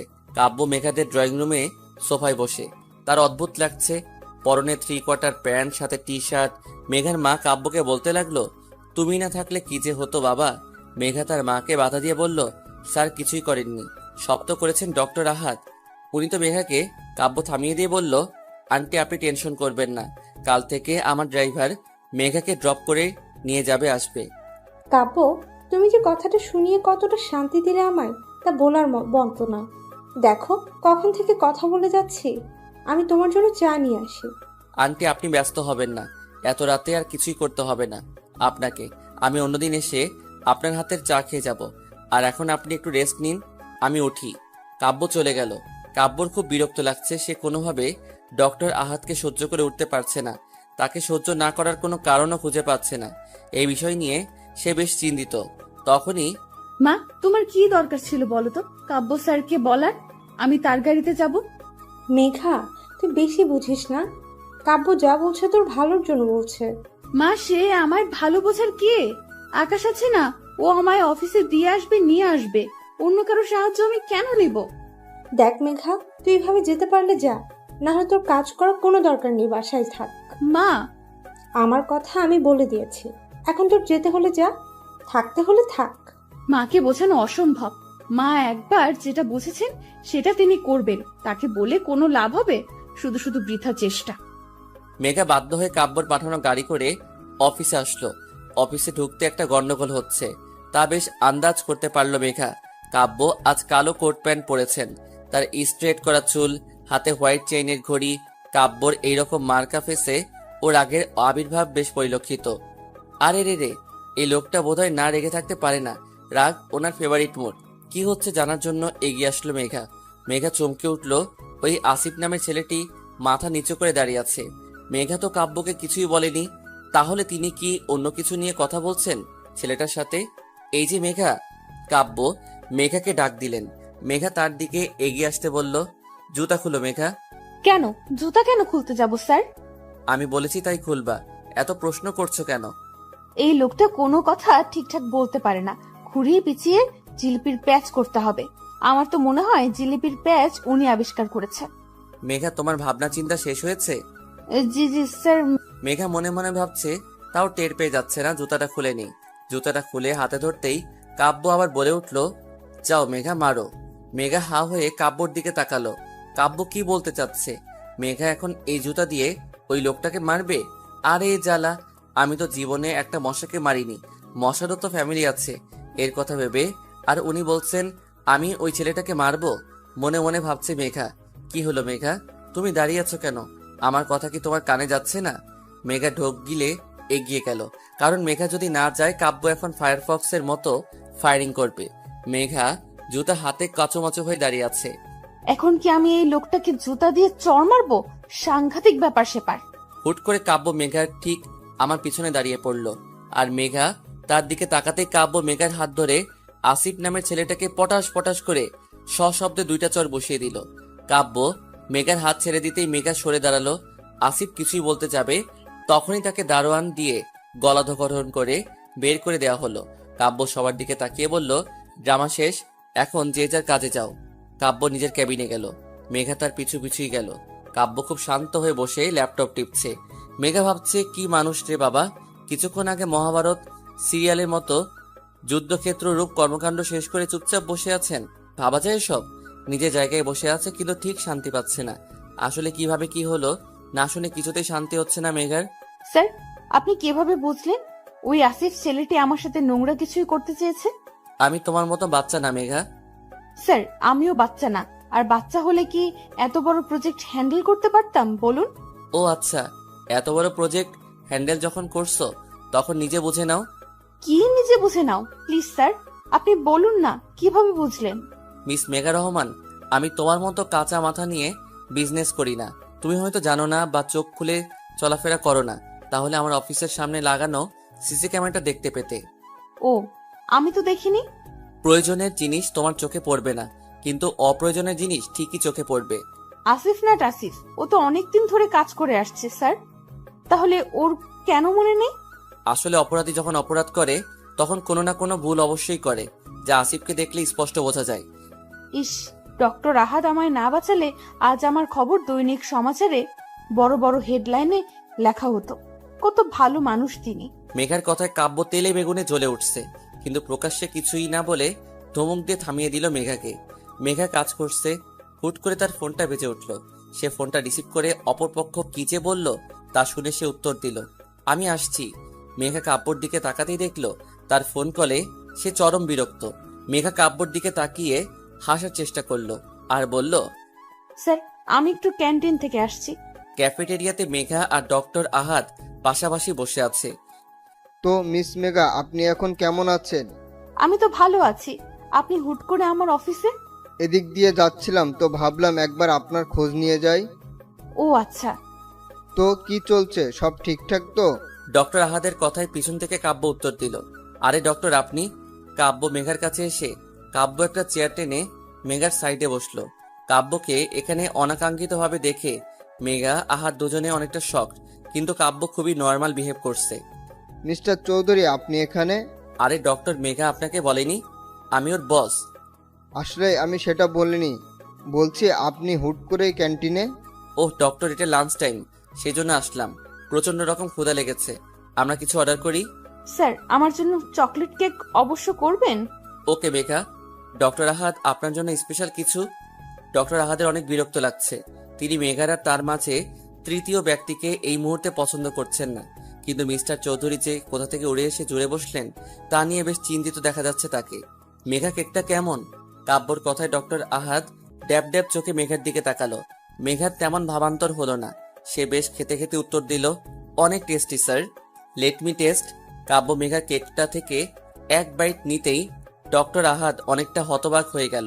এসব কি করছেন মিস্টার চৌধুরী? তিনি কি বোঝাতে চাচ্ছেন আমায়? না মেঘার ব্যাপারটা নিয়ে ফার্স্ট ভাবতে হবে দেখছি। মিস্টার আহাদ কিছুই বলছে না, কাব্য মেঘার সাথে অহেতুক কথা বলছে, যারা কোনো মানে কাব্য নিজে খুঁজে পাচ্ছে না। খাবার শেষ করে কাব্য আবার মেঘাকে বলল, মেঘা চলো, আমাদের এখন মিটিংয়ে যেতে হবে। স্যার, আমার আবার কিসের মিটিং? আরে মেঘা, তুমি বারবার ভুলে যাও, এটা কি হয় নাকি? চলো ফার্স্ট। মেঘা কাব্যর কথার কিছুই বুঝছে না, সে ডক্টর আহাদকে বলল, সরি মিস্টার রাহাত, আজ আমি একটু ব্যস্ত, আমরা অন্য কোনো একদিন দেখা করে নিই। ওকে মেঘা, কোনো সমস্যা নেই। কাব্য মেঘাকে নিজের সাথে করে নিয়ে গেল। ব্যাপারটা মিস্টার আহাদের তেমন সুবিধার ঠেকল না, তিনি সন্দেহ দৃষ্টিতে বারবার কাব্যর দিকে তাকাচ্ছেন। আহাদ গম্ভীরভাবে কিছুই ভাবতে বসে গেল। কাব্য ড্রাইভ করছে, তার পাশের সিটে মেঘা বসে আছে। মেঘার কৌতূহলের দৃষ্টি নিয়ে কাব্যর দিকে তাকিয়ে আছে। স্যার, আপনার কি হয়েছে বলুন তো? কই কিছুই না তো। কিছু তো হয়েছে স্যার। আপনি ডক্টর রাহাদের সামনে এটা দেখানোর চেষ্টা করলেন কেন যে আপনি আর আমি এত ক্লোজ? আরে মেঘা, আমাদের কোম্পানির একটা রিপিটেশন আছে না, এভাবেই সবাই যদি ভাবে আমাদের কোম্পানির এমপ্লয়ীদের সাথে খারাপ ব্যবহার করি তাহলে মার্কেটে আমাদের বদনাম হবে। কিন্তু স্যার, আপনি আমায় মিটিং এ কেন নিয়ে যাচ্ছেন? আমার তো কোনো কাজ নেই। চুপ করে বসে থাকো মেঘা, এত কথা বলো না, আমার ড্রাইভ করতে প্রবলেম হচ্ছে। মেঘা চুপ করে গেল, কিন্তু কাব্য নিজে বুঝতে পারছে না সে কেন বা এমন বিহেভিয়ার করছে। কি হয়েছে? তার রেস্টুরেন্টে বসে আছে কাব্য, মেঘা, আর তাদের সামনে বসে আছেন তাদের ক্লায়েন্ট মিস্টার তাসকিন শরীফ। কাব্য আর মিস্টার শরীফ তাদের মিটিংয়ের বিভিন্ন প্রয়োজনীয় কথাবার্তা বলছে। মেঘা মনোযোগ দিয়ে তা শুনছে, যদিও তার ইচ্ছে করছে এখান থেকে দৌড়ে পালাতে, কিন্তু তার হচ্ছে কই। 3টায় মিটিং শেষ হলো। মিস্টার শরীফ মেঘার সাথে হ্যান্ডশেক করার জন্য তার দিকে হাত বাড়িয়ে দিল। মেঘা তো হাসি মুখে হাত মেলাতে যাবে, তখন কাব্য ঠ্যাস করে হাত মিলিয়ে নিয়ে বলল, আপনার সাথে কাজ করে আমাদের নিশ্চয়ই অনেক ভালো লাগবে। এখন তাহলে আসি মিস্টার শরীফ, চলো মেঘা চলো। কাব্যর এমন অদ্ভুত বিহেভিয়ার, মিস্টার শরীফ আর মেঘা দুজনেই হতবাক। কি হয়েছে তা জানতে হবে মেঘার। রোড সাইডে গাড়ি দাঁড় করিয়ে মেঘা চুরিওয়ালার কাছ থেকে চুরি কিনছে আর এক এক টাকার জন্য দাম কষাকষি করছে। কাব্য গাড়িতে হেলান দিয়ে 2 হাত পকেটে রেখে দেখে চলেছে মেঘাকে। মেঘা ছাড়া আর কোনো কিছুই তার চোখে পড়ছে না। মেঘার চুলগুলো হালকা বাতাসে উঠছে, কোমরে হাত দিয়ে সে দোকানের সাথে দাম কষাকষি করছে। কাব্য ভাবতে লাগলো, প্রথম দিন তোমার ভয়েস শুনে তোমার প্রতি মুগ্ধ হয়ে গেছিলাম। আমি তখন ভেবেছিলাম এমন ভয়েস আর কারো হতে পারে না, কারো না। তোমায় যেদিন দেখতে গেলাম, বিশ্বাস করো তোমার প্রতি আকর্ষণটা আরো বেড়ে গেছিল। তোমায় গাঢ় নীল রঙের শাড়িতে দেখে তোমার কাছের চুড়িগুলো ঝনঝন শব্দ করে বড্ড জ্বালাচ্ছিল আমায়, কিন্তু নিয়তি হয়তো আমাদের নিয়ে অন্য কিছুই লিখেছিল, তাই তো তুমি আমার হলে না। হয়ে গেল তোমার সাথে আমার এক মহাযুদ্ধ কাহিনী। সেদিন তোমার মুখে ওই হাড়ের ডক্টর আহাদের নামে এত গল্প শুনে আমার ইচ্ছা করছিল হাড় ডাক্তারকে খুন করি। পরে বুঝলাম আমি তার প্রতি জেলাস, আর আসিফকে আমার খুন করতে ইচ্ছে হয়েছিল। ওর এত সাহস তোমার দিকে চোখ তুলে তাকায়। এইসব থেকে হিসাব করে বুঝলাম আমি তোমায় ভালোবাসি। কি আই লাভ ইউ মেঘা। কাব্য হাসি নিয়ে মেঘার দিকে তাকিয়ে হতাশ হয়ে গেল। এই বাচ্চাকে এখন কিভাবে বোঝাবে সে? 1 ডজন চুরির জন্য কিভাবে ঝগড়া করছে। আল্লাহ, এই পিচিটাকে আমার ভালোবাসতে হলো। কাব্য মেঘার কাছে এগিয়ে গিয়ে চুরিওয়ালার পুরা ঝুড়িটা তুলে মেঘার হাতে দিল। চুরির দামের দ্বিগুণ টাকা চুরিওয়ালাকে দিল। খুশিতে গদগদ হয়ে চুরিওয়ালা চলে গেল। মেঘা ড্যাব ড্যাব চোখে কাব্যর দিকে তাকিয়ে আছে। তখনই, স্যার এতগুলো চুরির আমি কি করব? রাখতে হলে রাখো, না হয় ফেলে দাও। স্যার আপনি কি পাগল নাকি? এতগুলো টাকা দিয়ে কিনে ফেলে দিব? তাহলে রাখো নিজের কাছে। স্যার আপনি আমায় এত চুরি কিনে দিচ্ছেনই বা কেন? তুমি না আমার কাছে 20 টাকা পাও? পাই তো। কেন স্যার, ওই টাকা তো কি এখন আমায় দেবেন? না, এখন তুমি আমায় চুরির টাকা দিবা মিস মেঘা। কি? আমি কি আপনার কাছে 3000 টাকার চুরি কিনে চেয়েছি? আমি আপনার চুরি নিবই না, বুঝলেন? নামো। কাব্য গাড়ি থামিয়ে মেঘাকে নামতে বলল। মেঘা অবাক হয়ে কাব্যর দিকে তাকালো আর বলল, কেন? চুরি ঝুড়িটা নাও আর নামো গাড়ি থেকে।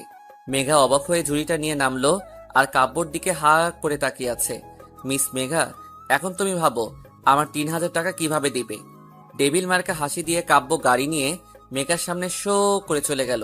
কি হলো এটা বোঝার জন্য মেঘা চারদিকে তাকাতে দেখলো কি কাব্য মেঘাকে ওর বাসার সামনে নামিয়ে দিয়ে এত সহজে ছুরি ধরিয়ে দিয়ে চলে গেল।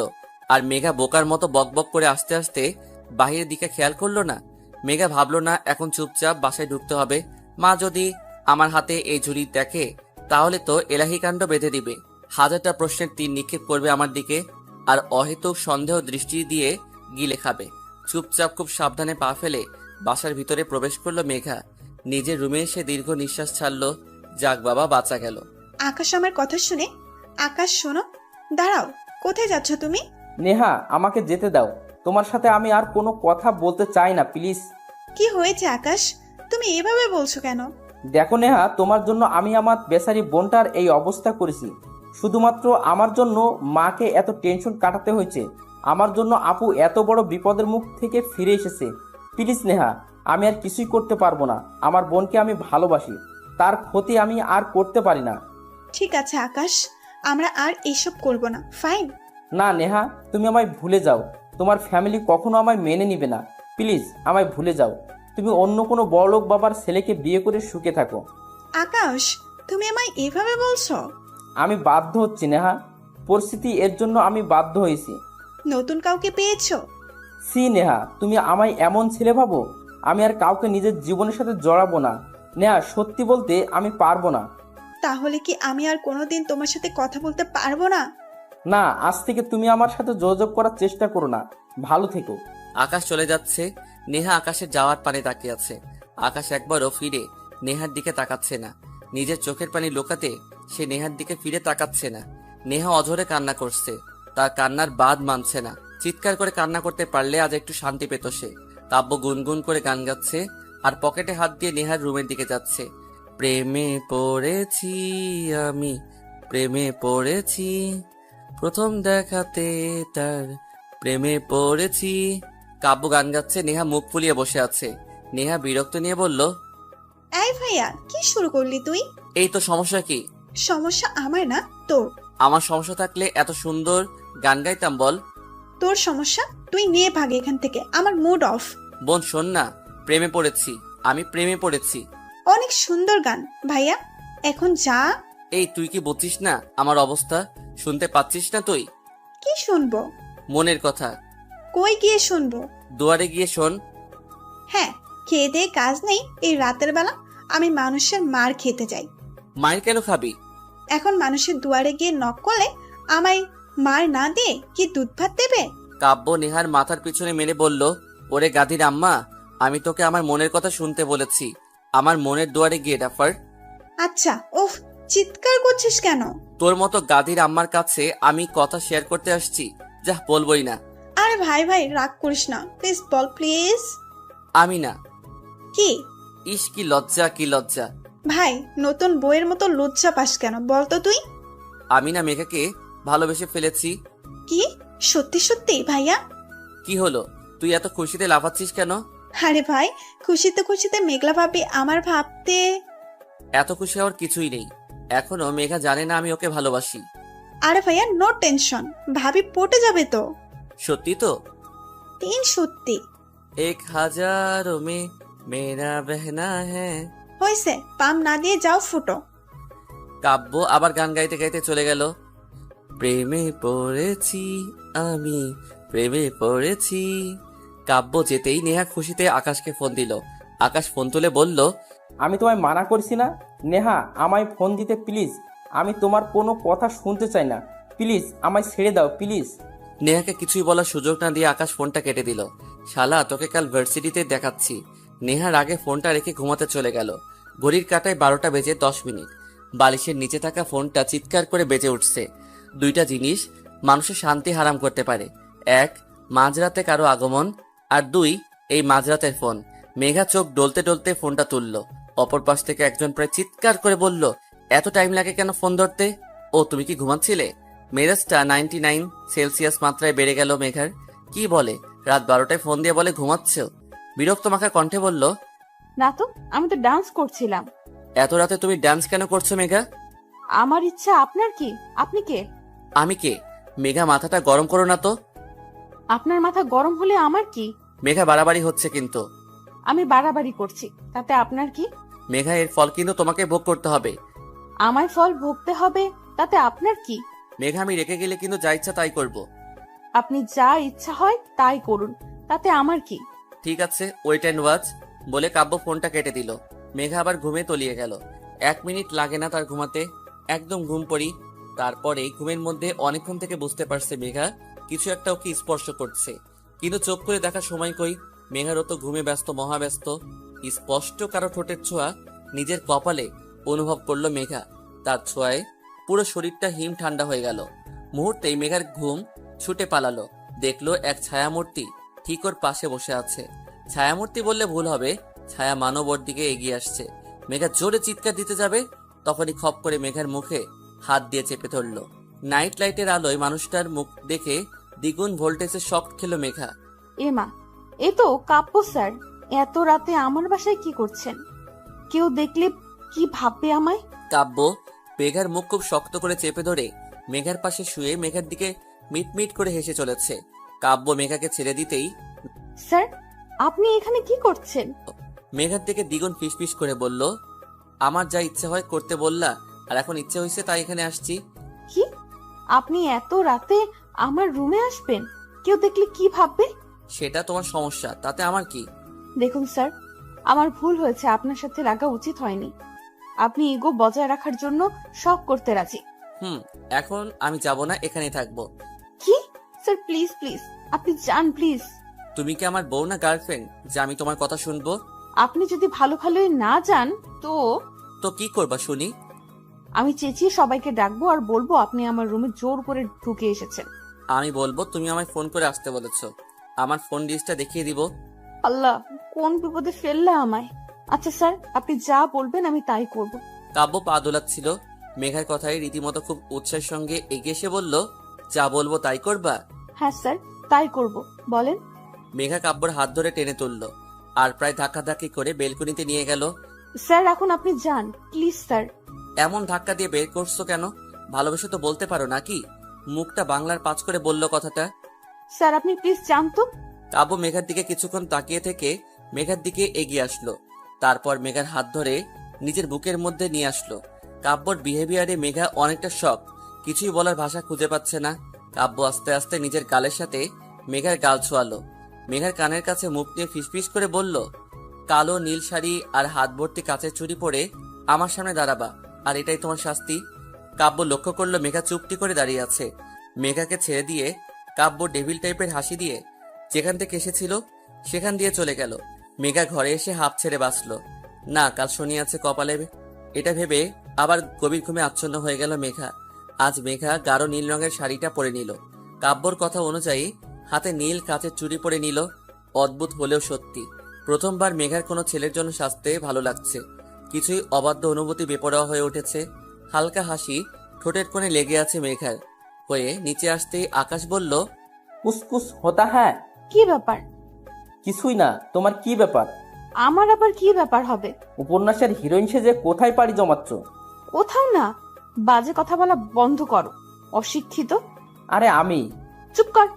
2-4টা ধমক দিয়ে বাসা থেকে বের হলো মেঘা। অফিসে আসতে একটু লেট হয়ে গেল, ট্রাফিক জ্যামের জন্য লেট হয়েছে। অফিসে ঢুকতে কলিগ রিয়ান হাঁ করে তাকিয়ে আছে মেঘার দিকে। মেঘা তার সামনে গিয়ে তুড়ি মেরে বলল, কি হলো? তিনি বুকে হাত দিয়ে বলল, হায়, ঘায়েল করে দিচ্ছ তুমি আমায়। এইখানটাতে চিনচিন ব্যথা করছে তো। ও আচ্ছা, তাহলে আজকে ডাক্তারের কাছে যান। মেঘা কাব্যর কেবিনে ঢুকে দেখলো কাব্য রাগে প্রদীপের মতো জ্বলজ্বল করছে। মেঘা ভাবছে, এখন আমি আবার কি করলাম? এই লোকটা না আশ্চর্যজনক। ধ্যাত, যা করে করুক, ভালো ভালোই 2 দিন কেটে গেলে বাঁচি। ইজি চেয়ারে গা এলিয়ে দিয়ে বসলো মেঘা। কাব্য রেগে গেলেও কিছুই বলছে না, অদ্ভুত নিজের মতো কাজ করে চলেছে। মেঘার আর কি, ও ওর কাজগুলো করে নিলে বাঁচে। ভার্সিটির বটতলায় আকাশ বসে আড্ডা দিচ্ছিল। নেহা আসতেই সে উঠে চলে যেতে লাগলো। নেহা পথ আগলে ধরলো। আকাশ, আমার কথাটা শোনো প্লিজ। না নেহা, আমি তোমার কোনো কথা শুনতে চাই না প্লিজ। আকাশ, ভাইয়া মেঘা আপুকে ভালোবাসে। তাতে কি? আমার বোন তো বাসে না। মানে আপু যাতে ভাইয়ার প্রেমে পড়ে তা তো তোমাকেই প্ল্যান করতে হবে। প্লিজ নেহা, আমি কিছুই পারবো না। প্লিজ তুমি আমার পিছু ছেড়ে দাও প্লিজ। আকাশের কথা না বাড়িয়ে চলে গেল। নেহা দাঁড়িয়ে থেকে আকাশের যাওয়ার পানে তাকিয়ে আছে। আজ এই আকাশটাকে চিনতে নেহার বড্ড কষ্ট হচ্ছে। কাজের মাঝে মনে হয় মেঘার বাধাস্বরূপ। মেঘার বেহায় ফোনটা ভ্যা ভ্যা করে উঠল। কাব্য মেঘার দিকে ভ্রু কুচকে তাকালো, আর একবার ফোনের স্ক্রিনের দিকে তাকাতেই মেঘা ফোনটা হাতে নিয়ে বলল, কে? আরে মেঘা, আমি আহাদ বলছি। ও ডাক্তার, আপনি? হ্যাঁ বলুন। মেঘা, এখন একটু তোমার সময় হবে? কেন বলুন তো ডক্টর? আমার তোমার সাথে খুব প্রয়োজনীয় কথা ছিল। খুব প্রয়োজনীয় কি? হ্যাঁ মেঘা, খুব। আচ্ছা, আপনি কোথায় এখন? তোমার অফিস ক্যান্টিনে আছি। আচ্ছা, আমি আসছি, জাস্ট 5 মিনিট। মেঘা ফোন রাখে আর চোখে দেখলো কাব্য খুব মনোযোগ সহকারে এখন নিজের কাজে ব্যস্ত হয়ে পড়েছে। মেঘা ফোনটা নিয়ে কিছুক্ষণ ভাবলো, তারপর কেবিন থেকে বেরিয়ে ক্যান্টিনের উদ্দেশ্যে গেল। মেঘা আহাদের সামনে আসতেই আহাদ হা হয়ে তাকিয়ে আছে। মেঘা আজ এত সুন্দর লাগছে যে কেউ দেখলে প্রেমে পড়ে যাবে। বাঙালি মেয়েরা যত আধুনিক পোশাক আশাক পরুক না কেন, নারীকে তো সবসময় শাড়িতে অপরূপা অনন্যা লাগে। মেঘা আহাদের সামনের চেয়ারে বসে পড়ল। বলুন ডক্টর, আমায় কেন ডেকেছেন? কিছু না। কিছুই না মানে? ফোনে বললেন আপনার অনেক প্রয়োজনীয় কথা আছে, এখনই বলতে হবে আপনাকে। তাই তো আমি কাজ ফেলে আপনার কাছে আসলাম। আমার জন্য এসো। হ্যাঁ, আপনার জন্য। মেঘা, তোমায় আজ অনেক সুন্দর লাগছে, যা বর্ণনা করার ভাষা পাচ্ছি না। ধন্যবাদ ডক্টর। আসলে মেঘা, আমার না একটা সমস্যা হচ্ছে। তো তোমার সাথে দেখা হওয়ার পর থেকে সমস্যাটা হচ্ছে আমার। কি ধরনের সমস্যা বলুন তো? তোমাকে দেখলে আমার বুকের মধ্যে প্রচন্ডভাবে ব্যথা অনুভব করি। মেঘা আহাদকে কিছুই বলতে যাবে, তখন কোথা থেকে কাব্য এসে মেঘার হাত ধরে হিড় করে টেনে নিয়ে যাচ্ছে। ডক্টর আহাদ ব্যাপারটা বুঝতে পারছেন না। মেঘা শুধু বলছে, স্যার ছাড়ুন, আমার হাতে লাগছে, প্লিজ ছাড়ুন স্যার। কাব্য মেঘার কোনো কথা না শুনে মেঘাকে টেনে গাড়িতে তুলল। তারপর সোজা নিজের বাসায় নিজের রুমে এনে মেঘাকে বিছানায় ছুঁড়ে ফেলে দিল। কাব্যর ঘরে থাকা জলপরি শোপিসটা ফ্লোরে আছড়ে ফেলে দিল। মুহূর্তে বিকট শব্দে টুকরো টুকরো হয়ে ভেঙে গেল শোপিসটা। কাব্য মেঘার বাহুতে হাত দিয়ে টেনে তুলল।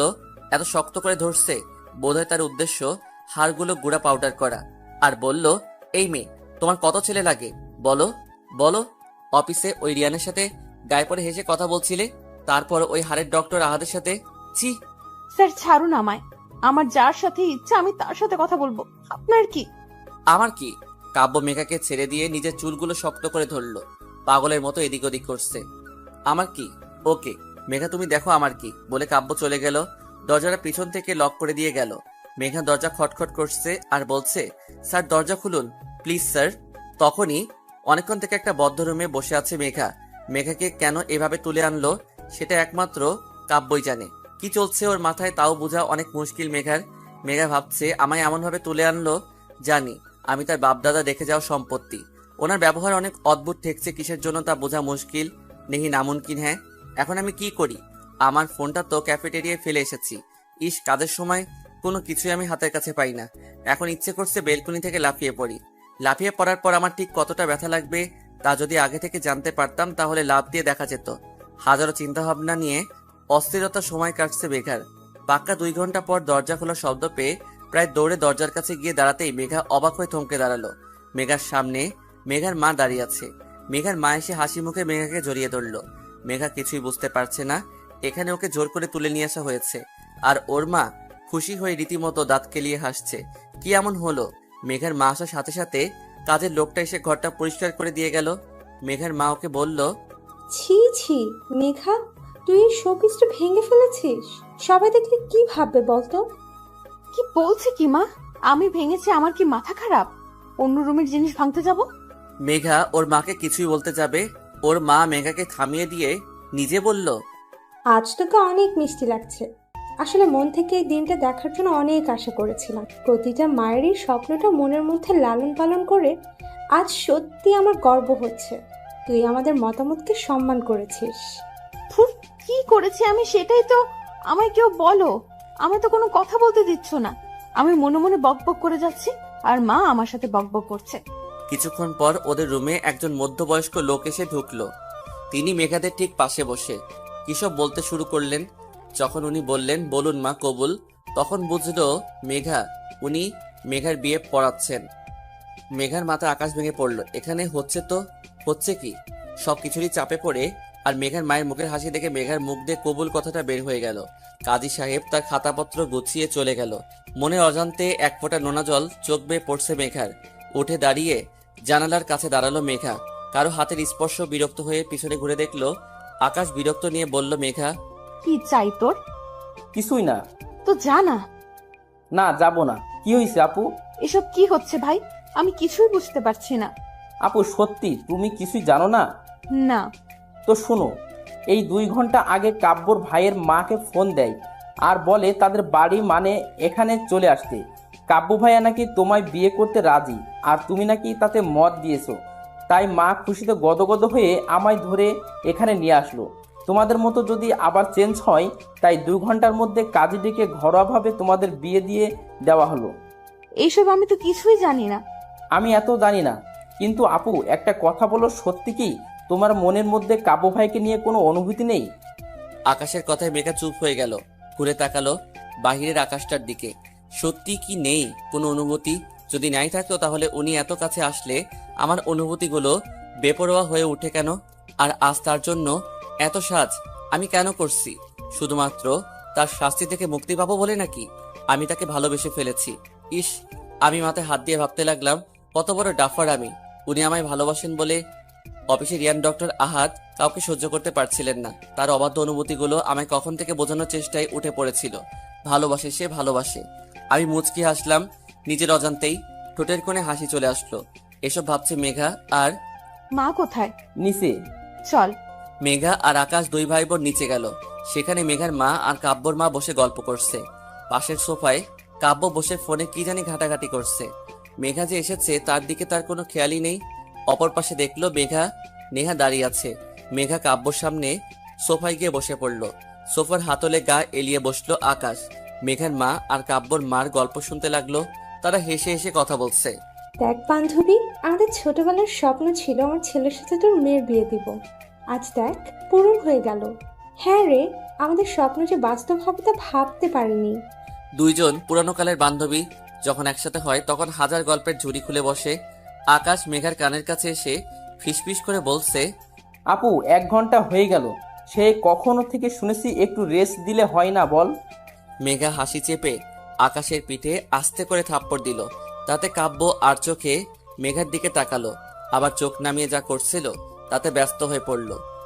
তার এমন বিহেভিয়ারে মেঘার মনে হচ্ছে তিনি ভাব দেখাচ্ছেন মেঘার প্রতি। হুট করে কাব্যর বোন বলল, মা, আমি তোমায় কিছু বলতে চাই। পরে শুনবো। মা, এখনই শুনতে হবে। আর মা, আমি আকাশকে ভালোবাসি। আকাশ আমায় ভালোবাসে। আমি আকাশকে ছাড়া কাউকে বিয়ে করব না। মেঘা বসা থেকে উঠে দাঁড়ালো। আকাশের দিকে অগ্নিময় দৃষ্টি নিক্ষেপ করে দিল মেঘা। আকাশ ভয় চুপসে আছে। কাব্যর মা আর মেঘার মা হা হা হা করে হেসে উঠল। তোমরা যে 2 বছর ধরে রিলেশনে আছো তা আমি আর তোমার মা আগে থেকে জানতাম, কিন্তু প্রকাশ কিছুই করিনি। দেখো মা, আমার ছেলের তো এখনো নিজের পায়ে দাঁড়াতে কিছুই সময়ের প্রয়োজন। তাই এই বিষয় নিয়ে আমরা তেমন ভাবিনি। সময় আসলে গুরুত্ব দিয়ে দেখবো ভেবেছিলাম। আর আমি কিন্তু আগে থেকে মেঘাকে বাড়ির বউ করার প্ল্যান করেছিলাম। নেহা, সেটা তুই আর আকাশ শুধু হেল্প করেছিস। নেহা লজ্জায় মাথা নিচু করে দাঁড়িয়ে আছে।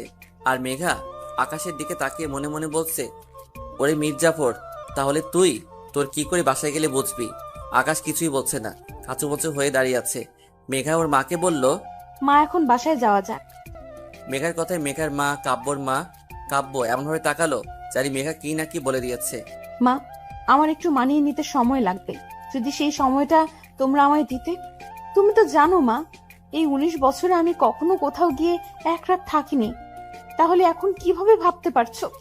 মা, তুমি নেও, যত সময় নিবা নেও, আস্তে আস্তে তুমি সব গুছিয়ে নিতে পারবা। ওকে মেঘা, যতদিন ইচ্ছা তুমি সময় নাও, আমার কোনো সমস্যা নেই, আর কোনো তাড়াহুড়া নেই বলে কাব্য ফোনটা কানে নিয়ে কারোর সাথে কথা বলতে বলতে চলে গেল। মেঘা তার ব্যবহারে কেন জানি অনেক কষ্ট পেল। কেন পেল, কিসের জন্য পেল তাও জানে না। 1 মিনিট না দাঁড়িয়ে একরাশ অভিমান নিয়ে বাসায় চলে আসলো মেঘা। মেঘার সামনে আকাশ চুপচাপ বসে আছে, ওর মুখ থেকে কোনো কথা বের হচ্ছে না। তুই তো মির্জাফর পদবী কি ফেল করলি?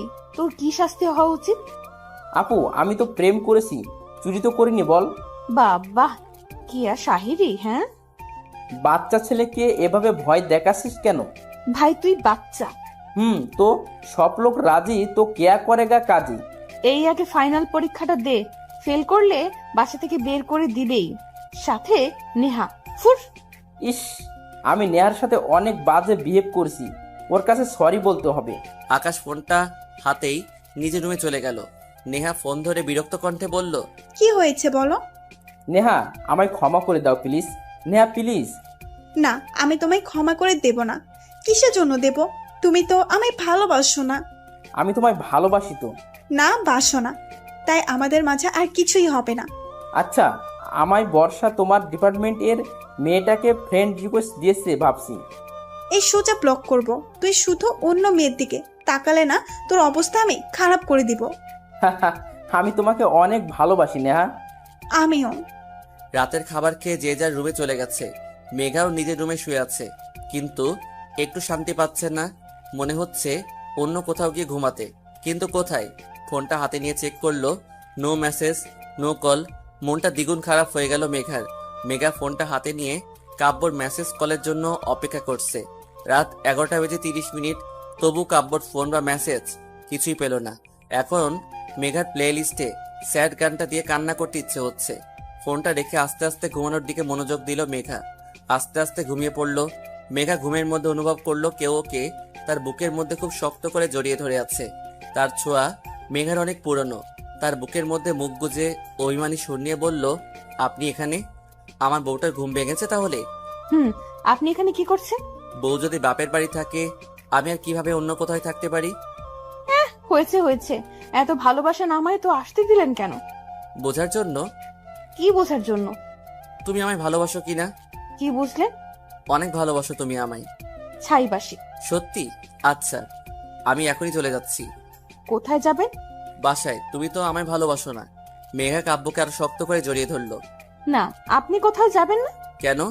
আমার সাথে থাকবেন তাই। কাব্য মেঘাকে আরো শক্ত করে নিজের সাথে মিশিয়ে নিল। হুট করে মেঘা কাব্যর বুক থেকে উঠে বলল, এখন আপনি আমার 20 টাকাটা দিয়ে দিবেন? না, দিব না। কেন? এই 20 টাকার জন্য তুমি আমার বউ হতে এত লেট করলা? আর এর মাঝে ওই হাড়ের ডক্টর ঢুকে যাচ্ছিল। আহাত অনেক কিউট কিন্তু। এত কিউট তার কাছে যাও। মেঘা পিছন থেকে জড়িয়ে ধরে কাব্যকে। আমার বর অনেক বেশি কিউট। হইছে, আর বলতে হবে না। কাব্য মেঘার দিকে ঘুরে মেঘার কপালে নিজের ঠোঁট ছোঁয়ালো আর শক্ত করে মেঘাকে জড়িয়ে ধরলো। এক ভালোবাসার গল্প শুরু করতে চায় তারা, যেখানে তারা দুইজন শুধু দুজনের হবে আর শেষ নিঃশ্বাস পর্যন্ত ভালোবেসে যাবে।